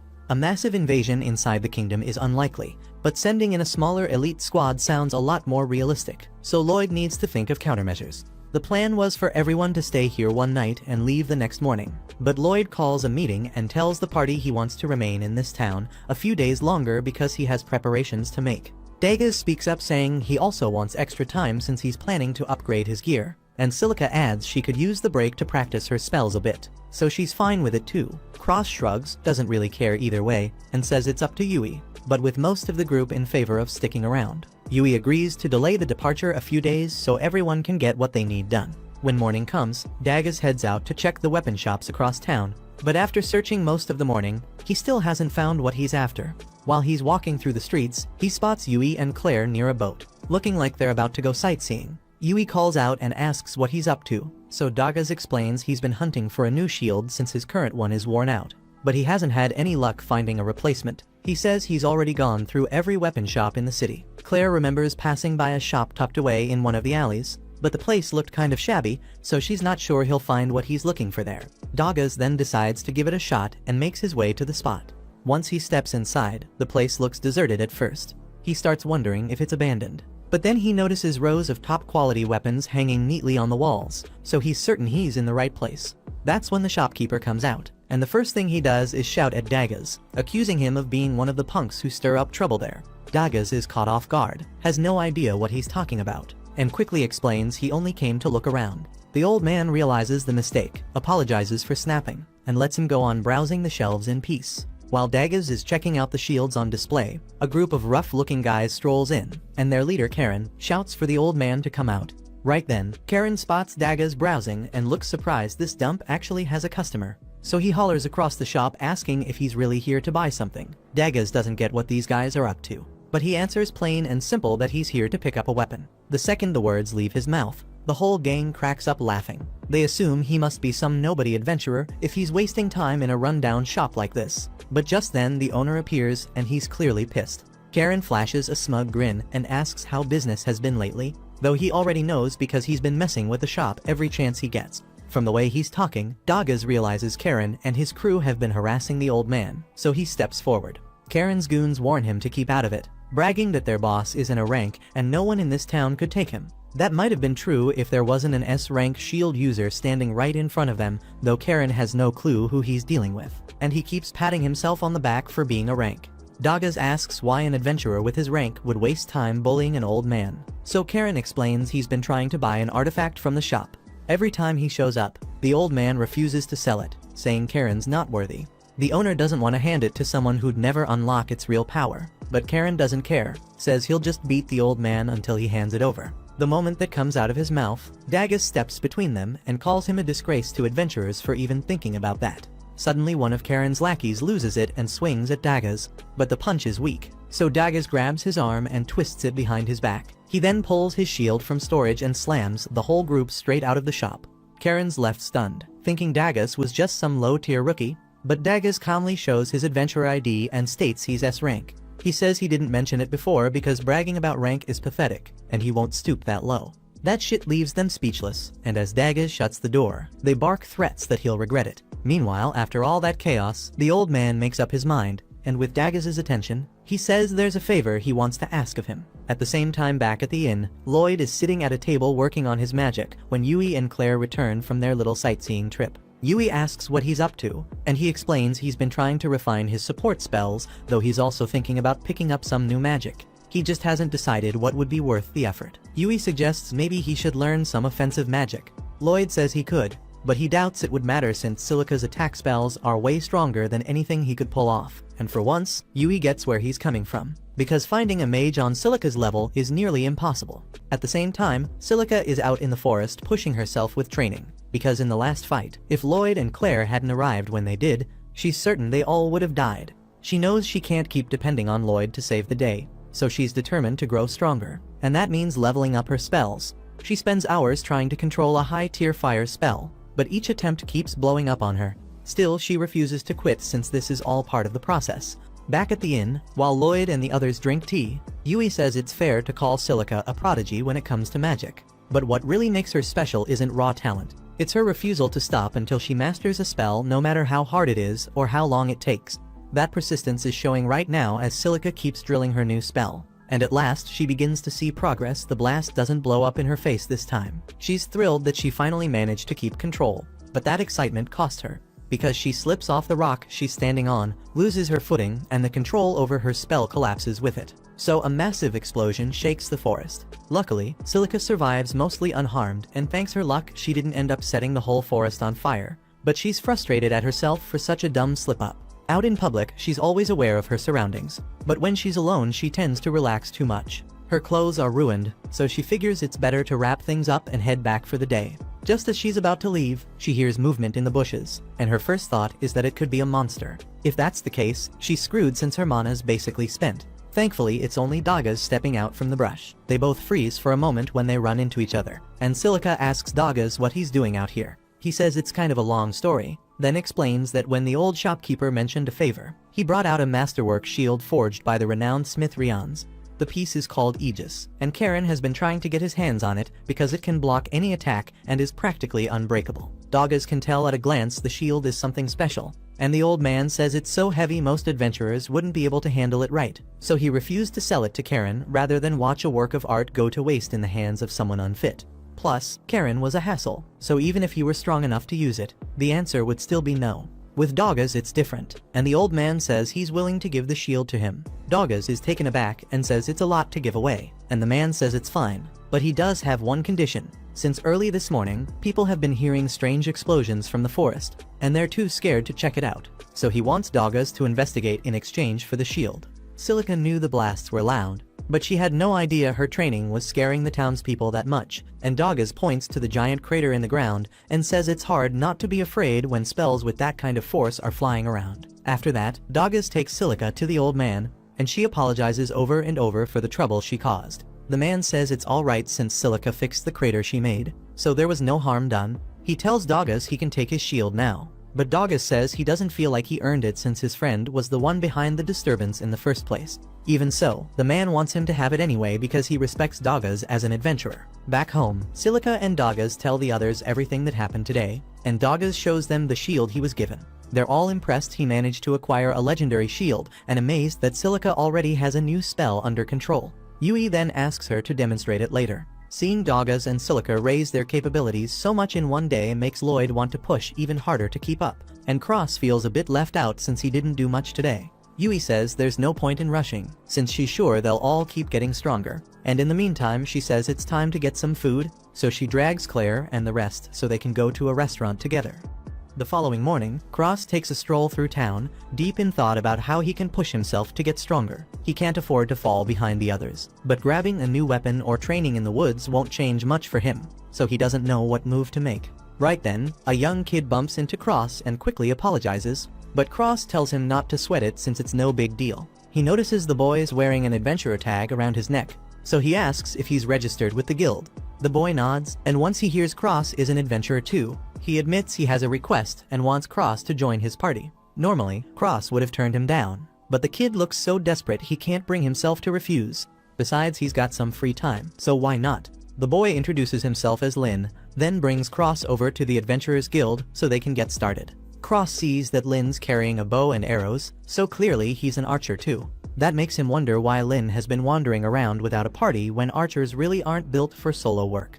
However, it doesn't take long before everyone in the guild notices Lin and starts whispering about how sorry they feel for Cross, saying the kid will only drag him down. Turns out Lin is a total disaster with a bow, so nobody wants to partner with him. Lin apologizes for not saying anything sooner and admits he's actually E rank, adding that he'd understand if Cross bailed on a loser like him. Cross tells him he's not going anywhere, and to ease his guilt, he adds that he's also looking for a way to grow stronger. Lin takes that the wrong way, thinking Cross must be as low-ranked as him, and suddenly he's all cheered up, calling them low-ranked brothers. Cross figures it's not worth correcting him, so he suggests they check the notice board for a quest to start with. While Cross deals with Lin, Yui is wandering town looking for a dessert shop she heard about earlier. Still, she's starting to worry about putting on weight with all the sweets she's been eating. Right then, she hears a commotion to her right, so she turns and sees a pompous noblewoman screaming at a kid for getting mud on her dress. The kid's shaking and mutters an apology for the mess, yet the dress stopped mattering a while ago. That noblewoman only wanted a pretext to turn him into prey, so she snaps at her guards to end him, and that grin on her man's face says everything, because he's been itching for a reason to kill for ages. The townsfolk know it's wrong and want to step in, but she's from the hated House Wendy, so anyone who moves now just signs up to be her next victim. The soldier lifts his blade, ready to carve the kid up, when Yui shouts for him to stop. The woman flies into a rage and declares that no one interferes with the orders of someone as powerful as her. Yui has no idea who this woman is, and she couldn't give a damn either. All she sees is a ratchety, big back old hag who gets off on bullying the weak, and she isn't having it. The woman gets flustered and orders her men to cut Yui down first, so the whole squad charges without blinking. Yui tells the boy to bolt while he can, and as the guards swing, she whips a sword out of storage and sets her stance. The men are thrown off since a second ago she had no weapon, and normally seeing a move of that sort would be enough for me to rethink whether I really want to be fighting this person. Even so, the woman barks at them to keep going, so they obey.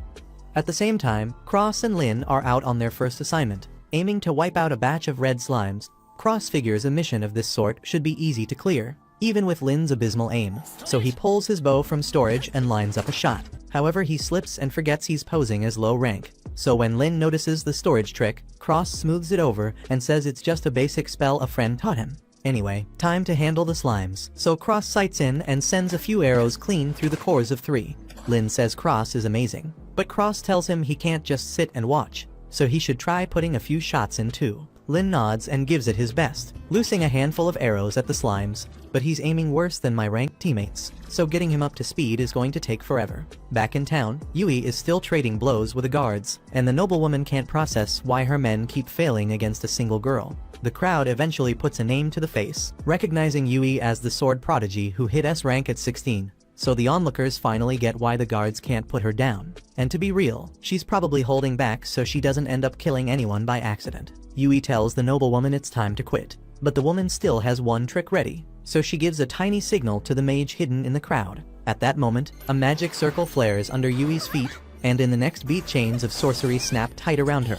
Those bindings start draining her mana bit by bit until movement slips away, so fighting back isn't on the table now. The noblewoman orders her men to finish Yui for good, yet the ruckus draws a traveler passing by, and the newcomer drops down to see what's happening. It isn't her place to preach peace, but 4-on-1 is a joke, so she decides to level the field.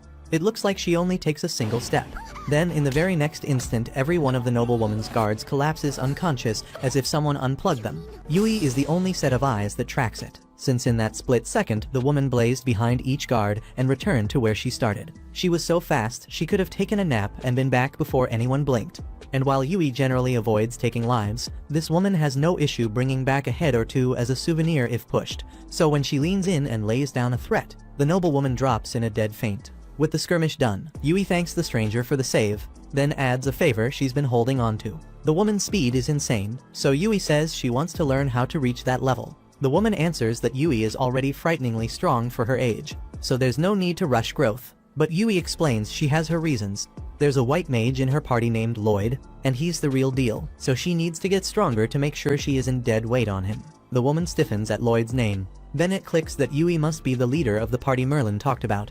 The traveler turns out to be one of Merlin's former teammates, and now Yui has her full attention, so she agrees to train her for a bit. At the same time back at the inn, Lloyd has been grinding through spell tweaks without stopping, turning ideas over in his head until it hurts, and the others start getting worried about how hard he is pushing himself. They tell him he should step away for a bit since shutting himself in this way is not good for him, and Claire offers to take a quiet walk around town with him. Out in the woods, Yui is with the woman, and the woman finds it a little unsettling that Yui followed a stranger into the trees without hesitation. Yui says it is fine since she can tell the woman is not a bad person. Yet she still wants to know her name. The woman hesitates because she does not want to reveal her true identity, so she gives a fake name and says she is called Lilith. That long pause a moment ago makes Lilith seem even more suspicious than before. Yet Yui remains fairly sure she is good at heart, so she is going to try to learn as much as she can from her.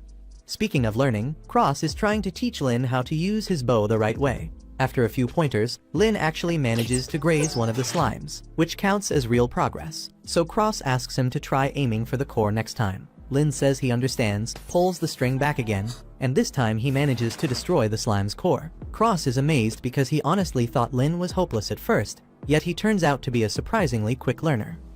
For Yui's training, Lilith says the first lesson is to cut down that tree over there. It sounds simple enough. Then Lilith adds that Yui has to do it from this spot without moving her feet. Yui thinks Lilith must be joking since something of that sort should not be possible. But Lilith goes ahead and demonstrates the technique and fells the tree with a single slash. She explains you just need to coat your sword in mana and swing as hard as you can, and it will work out. So Yui is eager to give it a try. Meanwhile, Lloyd and Claire are out sharing a snack while they soak their feet in the hot spring. Lloyd is glad he got a chance to step away from all that magic research for a while. And since the topic is on his mind, there is something he has been meaning to ask Claire. He has had his suspicions for a while, but first he wants to confirm whether the power she used to control the monsters was ancient magic or not. Claire freezes up a bit since she was not expecting Lloyd to figure that out. But she does admit that it is indeed ancient magic. That lines up with what Lloyd expected, since magic that impressive could not have been developed in the modern era. And that leads him to his second question, so he asks if it would be possible for him to learn how to use that magic as well, since it might help with his research, but Claire tells him he cannot. An ancient magic user is said to only appear once every few centuries when a gifted child is born, and anyone who tries to wield it without the natural talent suffers brutal backlash. There are even stories of a man who used ancient magic to protect an entire village and ended up losing his life because of it. So Claire warns Lloyd he has no business messing around with something that dangerous. Back with Cross and Lynn, they finally manage to wipe out every slime, which means their mission here is complete. It would have been wrapped up faster if Cross could reload instantly, but that's just one of the built-in drawbacks of being an archer. Even so, he tells Lynn they should head down and gather the slime material, but right then Lynn spots a giant spider. That thing is a high-level monster, so Lynn says they should bail, but if they run now, the spider will eat all the material they worked so hard to gather. Cross refuses to let his effort go to waste, so he fires an arrow straight at the spider's head. Yet a single shot is nowhere near enough to hurt it. At that moment Lynn thinks of a plan and tells Cross to try rapid firing. Cross insists that isn't possible, but Lynn snaps at him to shut up and start using his storage spell more aggressively. Cross had never thought of that before, but he decides to test it out, and after firing one arrow, he instantly pulls another from his storage spell to replace it, cutting out his reload time completely and letting him blast through the spider's shell. As for Yui's lesson, she spends the entire day working on the mana slash, but no matter how many times she swings, it just doesn't click. Lilith can tell she's trying her hardest, but she might need something to push her, so Lilith purposely allows herself to be attacked by a roaming panther, forcing Yui to jump in to defend her. In that desperate moment she finally pulls off the technique, and she's overjoyed, but she's also drained from all the practice, so she collapses right afterward and Lilith rushes to catch her before she hits the ground. That night Lloyd and the others sit around the table, worried sick since Yui still hasn't returned. Just then Lloyd hears a noise at the front door, and when he goes to check, he finds Yui lying passed out on the doorstep, while a little farther down the street Lilith is seen walking away into the night. By the following morning the group is ready to get back on the road, but Lloyd is clearly frustrated. He feels down because everyone else managed to learn flashy new skills, while all he did was polish his spell work, come up with a couple new wide-range attacks, and create an original search spell. In his mind none of that measures up to what the others accomplished, and the group is honestly getting tired of how little he appreciates his own worth. Over in the demon world, after his attempt to seize that town collapsed, the demon general is forced to face the demon lord and admit just how badly he failed. The demon lord is furious with him because the monster army was supposed to be the foundation of their assault on the human world. He regrets placing so much faith in him, yet at this stage it is too late to prepare another strategy. So the demon lord commands him to track down Claire and continue the invasion plan, or else he will be stripped of his rank. The general can only obey, but he wonders how he is supposed to find Claire when he has no idea where she is. Right then, the Count appears before him, and the general is pissed because the Count abandoned him the second the plan collapsed. Before he can strangle him on the spot, the Count tells him to wait since he has useful information. He explains that Claire is currently traveling toward the royal capital and is being escorted by an S-rank adventurer party. He even offers to help capture her as a way to make up for abandoning him, and since the general has no better options, he reluctantly accepts. At the same time, Lloyd and the rest are still on the road, but their nerves are stretched thin because everyone jumps into attack mode the moment a rabbit hops out of a bush. Lloyd quickly scans the area and tells them to relax, since there are no demons anywhere nearby. They all breathe easier, but that little scare leaves them uneasy, so they agree to take a short break to calm themselves down. While they rest under the trees, Yui notices that Lloyd is smiling more than usual and asks what he is so happy about. He says it just makes him glad to see how much everyone has grown. Yui already knows where this is heading, so she asks him about his own progress, and unsurprisingly Lloyd says he has been trying his best but needs to work harder so he does not drag the team down. This is already the 7th time they have had to bring this up with him, yet he still does not seem to get it. So Yui reminds him of the celebration that was held in his honor back in town. Lloyd admits he understands he is not useless anymore, but he insists he could still do more to keep pace with the group. The others cut in and tell him that the only reason they have been pushing themselves so hard lately is because they are trying to keep up with him. Lloyd tries to tell them his skills are nothing special next to his master, and while the others do not exactly know who that master is, Claire for her part says plainly that from what she has seen, Lloyd is the strongest person on this team. Yui adds that he needs to start recognizing what he can actually do, because if he keeps selling himself short, then he will never draw out his full power in a fight, so he should meet his own standards head-on. Lloyd was barely tracking the lecture a moment ago. Still he understands what his friends are trying to say, and from there he promises to be more confident in himself moving forward. At the same time, the one who saddled Lloyd with those confidence issues in the first place is already in the royal capital searching for an old friend. Her trail leads straight to the royal castle, so she heads for the gate, but the guards stop her since only authorized visitors may enter. So Merlin quietly casts and pulls off the almighty shut up and sleep move, dropping the guards in an instant. Then she walks into the castle, and before long she reaches a library that looks intriguing. Even so, all of it is nothing but an elaborate illusion, so she strolls to a rear wall, and with a light wave of one finger, dispels the masking magic on it, revealing a hidden door. She is about to knock, and right then Lowen opens up to welcome her. Lowen can tell the unexpected caller is Merlin because her mana carries a pleasant scent, and since it is good to see her again, they sit down together for tea. First things first, Lowen lets Merlin know that the previous Demon Lord's son now runs the demon megocracy, yet they have kept a low profile these past few years, so things here have stayed relatively peaceful. Merlin remarks that the Emperor must think very highly of Lowen to let her use the castle library as a research lab, and Lowen says it simply ended up that way when she tried mimicking some of Merlin's magic. Merlin claims she has no spells worth copying, but Lowen calls that nonsense and reminds her that she is the one who originally devised the technique for using storage magic, and she can cast countless spells without an incantation, all achieved by applying her own analysis of ancient magic. Merlin answers that those were necessary breakthroughs to bring down the Demon Lord, and since they are on that topic, she wants Lowen to examine this book she brought. It is only half of the original grimoire, yet Merlin wants Lowen to confirm whether it still holds the power to seal the Demon Lord away. Lowen asks whether Merlin believes the Demon Lord intends to move again, and Merlin says it is merely a possibility for now, so she wants to be ready in case the worst comes to pass. Back with Lloyd and the others, they are making great time, so they should reach the town of Schwartz within the next few hours, and from there it will only take a single day to arrive at the capital. At that point Claire grows uneasy since dusk is closing in, and if they fail to clear the forest before nightfall, monsters could ambush them. Cross says that should not be a real problem because Claire can control monsters, yet she reminds him the spell still takes time to set up, so if they get caught off guard she will not have enough of a window to activate it and lock things down. To be safe, Lloyd decides to run a quick scan of the surroundings so he can confirm there are no threats nearby, but then he realizes something is interfering with his magic. Right after that, a thick fog spreads around the party and presses in on every side, and they all know this is bad news, so Silica says she will blow the fog away with wind magic. However, when she reaches for her staff in storage, she finds the fog is jamming that access too. There is no way any of this is a coincidence, so they conclude it has to be the work of demons. Since they cannot fight properly in these conditions, their best chance is to sprint straight to Schwartz and take shelter there until things settle. Back in the royal capital, Lowen has just finished analyzing the grimoire, and she tells Merlin there is still mana left inside, but it is only the remnants of Sybil's magic.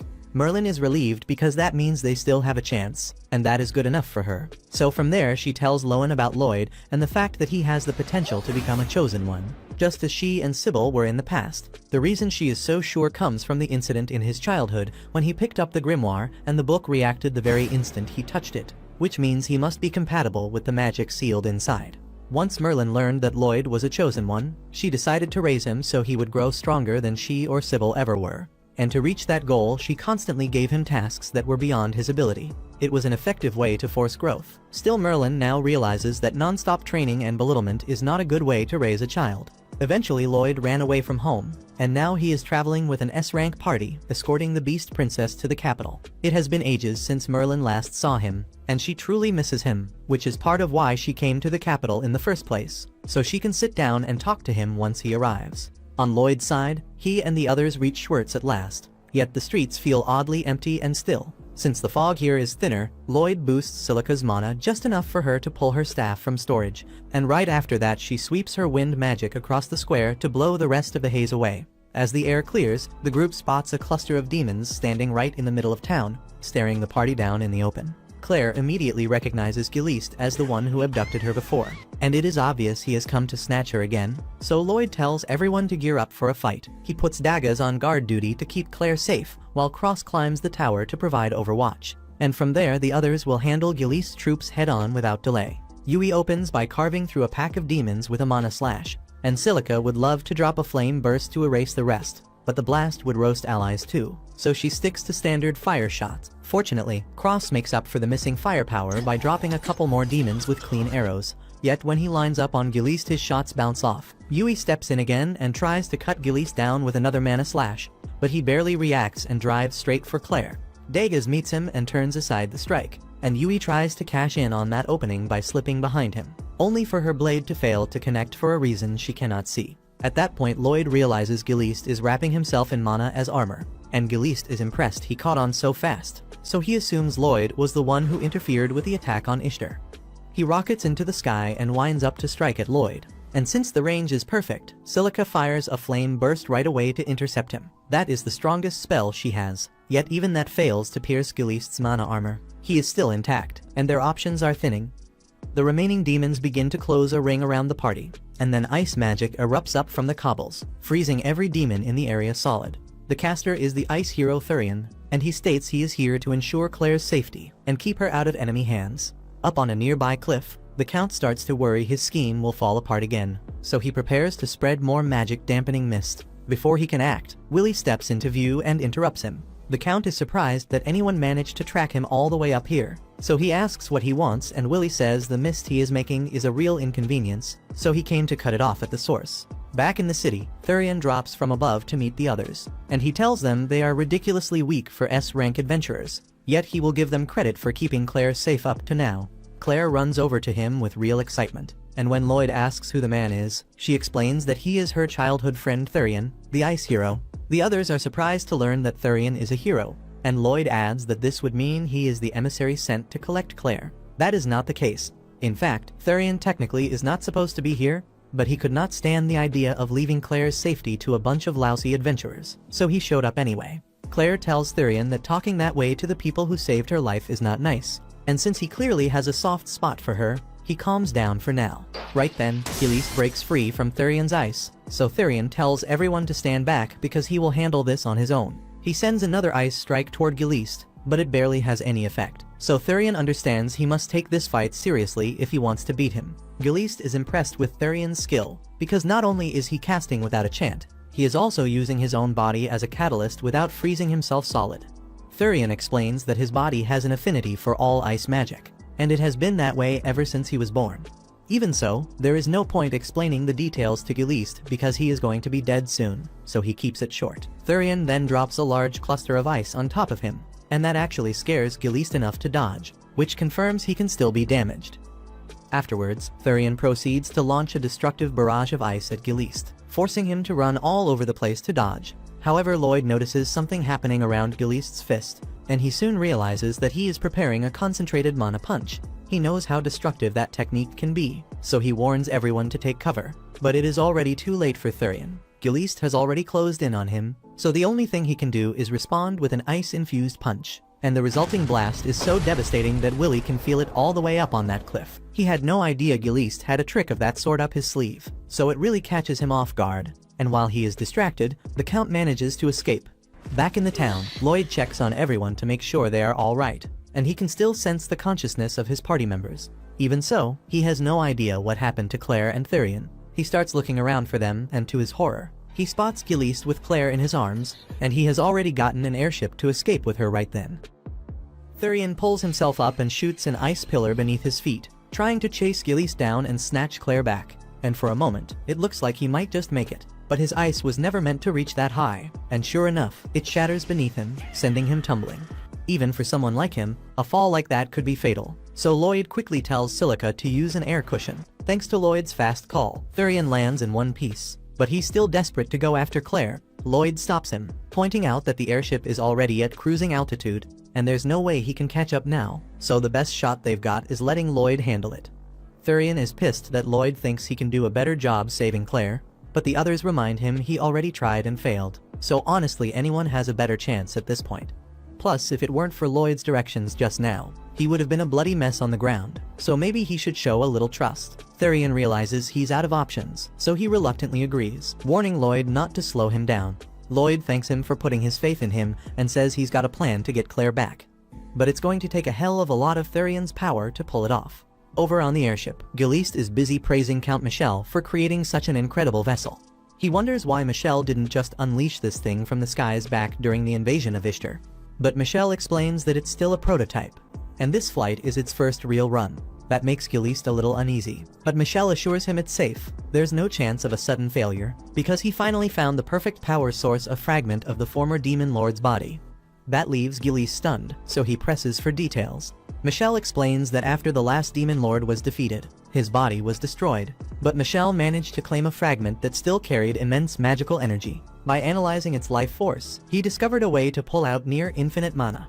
Giliste is horrified by what he's hearing, since Michelle is basically siphoning power from the former demon lord's soul, and the man looks downright proud of it.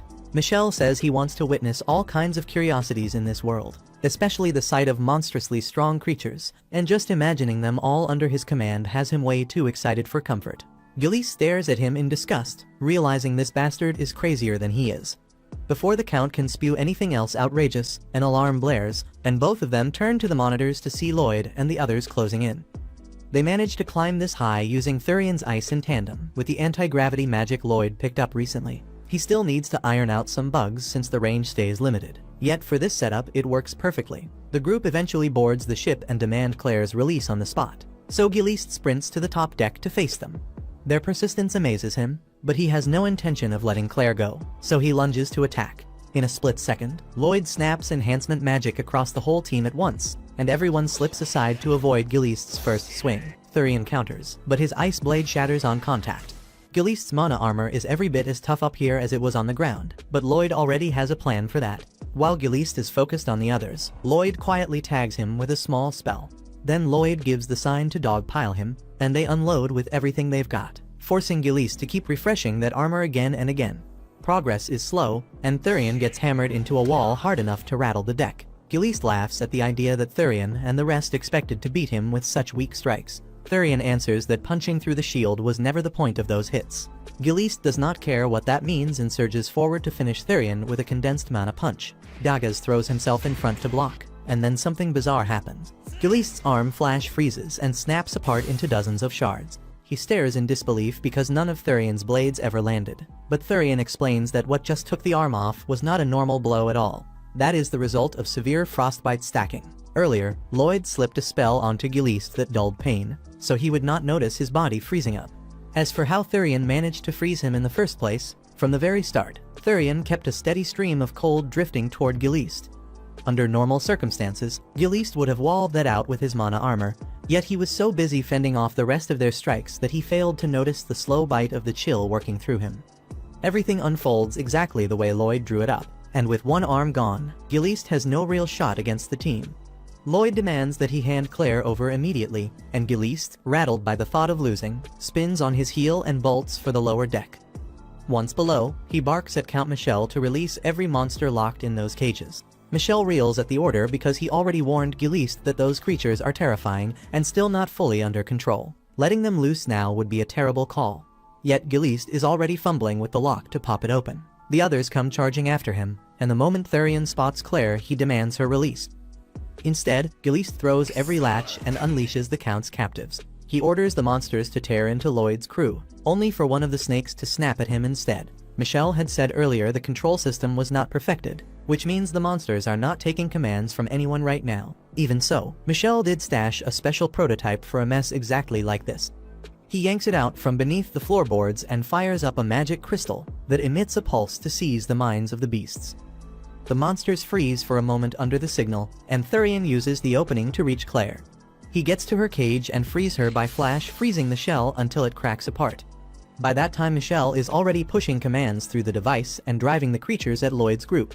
So getting out of here turns into a serious problem. They square up to punch a path through, but before anyone can swing, Claire raises a hand and stops them. She refuses to let innocent monsters be hurt if there is another way. She tells the team she can handle this herself, then starts to sing, using her ancient magic.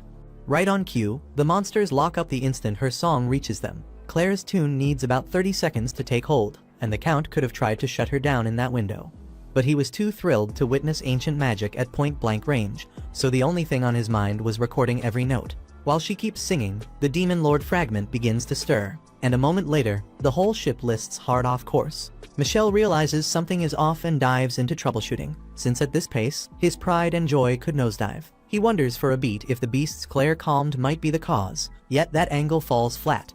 Earlier, when the vessel started shuddering, Giliste stumbled and brushed the compartment holding the fragment, and whatever touched him wiped his mind clean. Putting two and two together, the Count concludes that Claire's ancient magic sent the Demon Lord's life force into a frenzy, and if nothing changes it will blow. Taking the ship with it, he yanks the core out of the engine to force a shutdown, and thankfully that snuffs the risk of an explosion. Still, the fragment fed the powertrain for the entire craft, so the instant it is removed the ship starts to fall. Thanks to Lloyd's gravity spell, everyone stays planted even as the deck tilts and the nose drops. They have a bigger problem brewing anyway, because Giliste is over there writhing, then rising with empty eyes and asking for the Demon Lord fragment.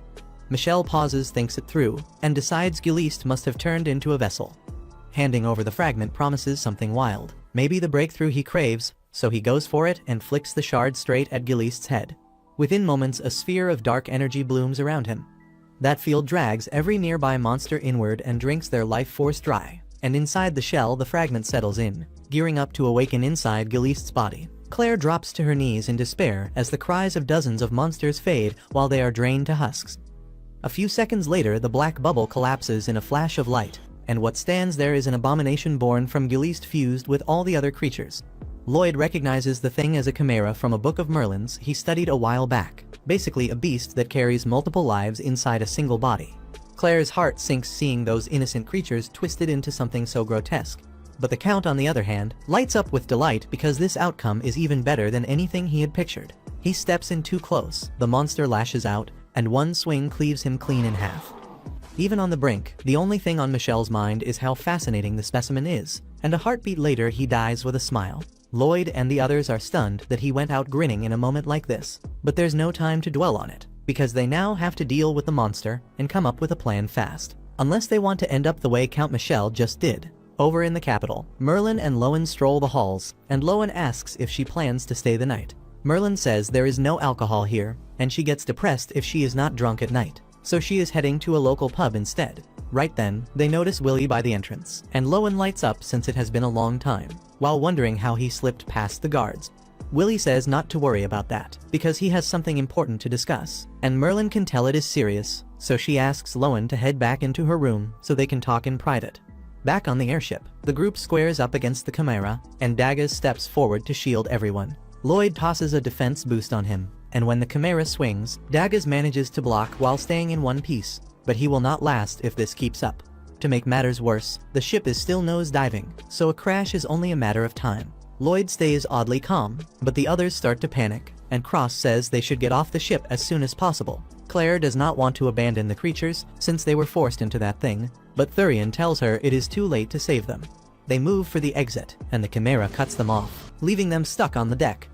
Thurian's patience frays, he shapes an ice sword, and he is about to carve the beast down. But Claire throws a hand out and stops him because she does not want it hurt. The others get why Claire cares about those innocents, but this is life or death, so they need to drop that thing now. Yui and Cross unload their best shots and still cannot make a dent, and with only a few minutes left before the ship hits the ground, the outlook turns grim fast. Meanwhile, we see Merlin and Willie warp into the forest, looking for Lloyd and his group, and after swiftly scanning the surroundings, Merlin notices the airship hurtling straight toward a valley. She quickly passes on what she sees to Willie, who instantly teleports them both to intercept the collision path. Back on board the vessel, panic is starting to spread as everyone realizes how dangerously near they are to crashing. Yet the Chimera still refuses to budge out of their path. Silica then tries to shove it with a wind spell, but the beast just shrugs it off like it was nothing, leaving her completely clueless on what to do next. Lloyd thinks about leaping through one of the windows for a moment, but they're far too narrow for any of them to squeeze through, so the idea is scrapped. Then he glances outside and notices that the ship is leaning sharply toward the ground, and the only reason they haven't slid down yet is because of the gravity spell he's holding. That sparks an idea, so he quickly tells everyone to move to the wall and put away their weapons. Although they're puzzled, they obey as he says without hesitation, trusting his judgment even if they have no idea what he's about to attempt. Once they're all in place, Lloyd casts a spell to cancel out his earlier gravity magic, and instantly everyone on board, including the Chimera, is sent sliding across the slanted floor. This gives them just the chance they need to make a run for it. So Thurian grabs Claire, and the group bolts toward the nearest exit. As they're making their getaway, the Chimera unleashes a fused fire and wind blast aimed right at them, but Lloyd intercepts the incoming strike just in time and puts up a barrier to protect the group. Because of him, everyone gets through unscathed, but the ship is still plunging fast, and they won't be safe until they get out. Lloyd tells Thurian to create an ice ramp so they can make their way out, and he starts building it.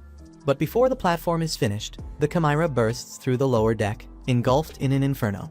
The heat from the flames is so extreme that it instantly melts Thurian's ice, leaving them with no firm platform to land on. That leaves them with only one option. So Lloyd grabs on to Yui and Silica, then turns to the rest of the group and yells that they've got no time left and they need to leap now. Cross hesitates, saying it's crazy to jump without knowing where they'll land, but since the ship is about to smash into the ground, staying aboard is even worse. So in the end, they all follow Lloyd's lead and take the dive. As they free fall toward the ground, Lloyd swiftly tells Thurian to form an ice base under their feet. Thurian does just that, shaping a sturdy surface for them to land on mid-air. But even though they're no longer plummeting alone, the platform is still dropping hard, and the ground is racing up to meet them. Silica steps forward, saying she'll use her air pressure magic to slow their descent. Right then Lloyd casts a support spell on her to amplify her power. And just as they're about to crash into the earth, Silica unleashes her air press spell. The blast lasts long enough to stop the platform's fall, giving them the chance to safely jump off before it finally smashes down. Everyone breathes a huge sigh of relief as they land on solid ground, alive and intact. It's only due to Lloyd and Silica's quick actions, and the whole team thanks them for saving their skins. Thurian, on the other hand, is left speechless. He always thought that depending on a group was a weakness, but he couldn't deny that without Lloyd's lead, none of them would have lived through that. A few moments later, the airship slams into the earth right beside them and blows up in a massive wave of fire. Thankfully, they escaped in time, but the Chimera was still on board when it went down. Claire is devastated, assuming that all the innocent monster souls fused inside the beast were destroyed in the blast. But then suddenly, a bone-rattling roar echoes from the wreckage. The group turns in horror to see the Chimera crawl out of the flames, completely untouched. Nobody can believe it survived, and not only did it live, it looks absolutely enraged, and there's no doubt it's about to come for them again. So Lloyd shouts for everyone to head for the woods and take cover, before it fires another strike.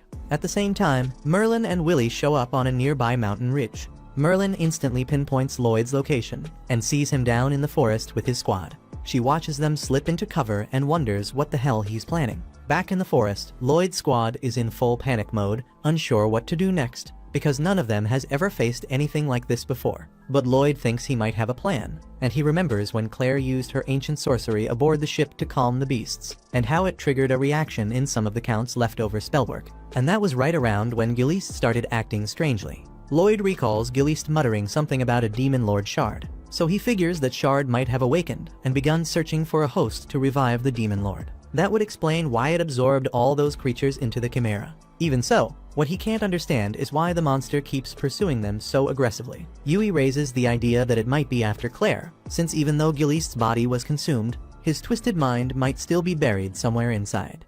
And if all he ever wanted was to capture her, then there's no chance this thing is letting up. No matter what they attempt, the Chimera is going to keep stalking them until it's got her in its grasp. Thurian says the only way out is to slay the damn beast. But Claire still can't bring herself to accept that because the thought of harming the innocent creatures trapped inside breaks her apart. Hoping for another solution, Silica looks at Lloyd and asks if he can think of any way to stop it without killing it. Lloyd says there might be one, but it's insanely dangerous. If Claire sings and he uses reinforcement magic to strengthen her, then maybe her emotions could reach the fragment inside and force it back to awareness. Nobody's feeling too confident about the plan because it's basically Claire asking a death beast to calm down. But it's the only non-lethal shot they've got, so she's ready to try. But before they can begin, Merlin suddenly shows up and tells Lloyd to stop because tampering with ancient magic is too hazardous. Lloyd's shocked to see her here, but she continues by warning him that he has no right meddling with a spell like that. Lloyd answers calmly that he's fully aware of the risk, but believes he can handle it because he knows what he's capable of. That doesn't sit well with Merlin, who reminds him she's warned him countless times that arrogance would ruin him. But Lloyd argues that this isn't pride, it's confidence supported by experience. He admits he's still nowhere close to surpassing Merlin, but right now his friends are counting on him and he refuses to let them down. With that, Lloyd and the others dash past her, and Merlin is so stunned by his resolve that she doesn't even stop him. She tries to convince herself that maybe this time he won't unleash a disaster, but deep inside the fear remains. Meanwhile, the battle's already underway. Thurian keeps the Chimera occupied by unleashing a volley of razor icicles, while Lloyd closes the gap, slams his staff into the beast's torso, and locks in place to prepare for Claire's song. He calls out to her, and she starts singing, and as her voice carries through the air, Lloyd works quickly, adjusting and reinforcing the spell in real time to extend its reach. The effort nearly exhausts him, but it begins to pay off. One after another, the creatures trapped inside start breaking free from the Chimera's body. But just as hope starts to rise, Lloyd spots a freaking black hole tearing open above him. By the time the others realize what's happening, they see Lloyd already being dragged into the void, and Merlin instantly recognizes it as the backlash for trying to handle ancient magic without being born to inherit it. And before anyone can react, Lloyd's body slips through the portal completely, and Merlin's stomach knots with dread, because if they don't act soon, she's terrified he could be stuck inside forever. At the same time, on Lloyd's side, he opens his eyes to find himself standing in a stark white space, and right next to him, Gilist's body dissolves into the air. Then he notices something far worse, his own body floating nearby. He freezes, unable to grasp what the hell is happening. But suddenly a voice echoes through the emptiness, explaining that Lloyd's soul has been split from his body, and that's why he's seeing two versions of himself at once. Lloyd demands to know if this is a consequence of the ancient magic he just invoked, and the voice starts to reveal the truth behind it. It goes on to explain that ancient magic was a force left behind by beings who had already surpassed human comprehension. These entities bent reality itself, forging new spells that broke the natural laws of the world. But such reckless might brought only devastation, pushing the world toward collapse. To end the chaos, they banned their own creations and decreed that only chosen inheritors born with the gift could safely command ancient magic.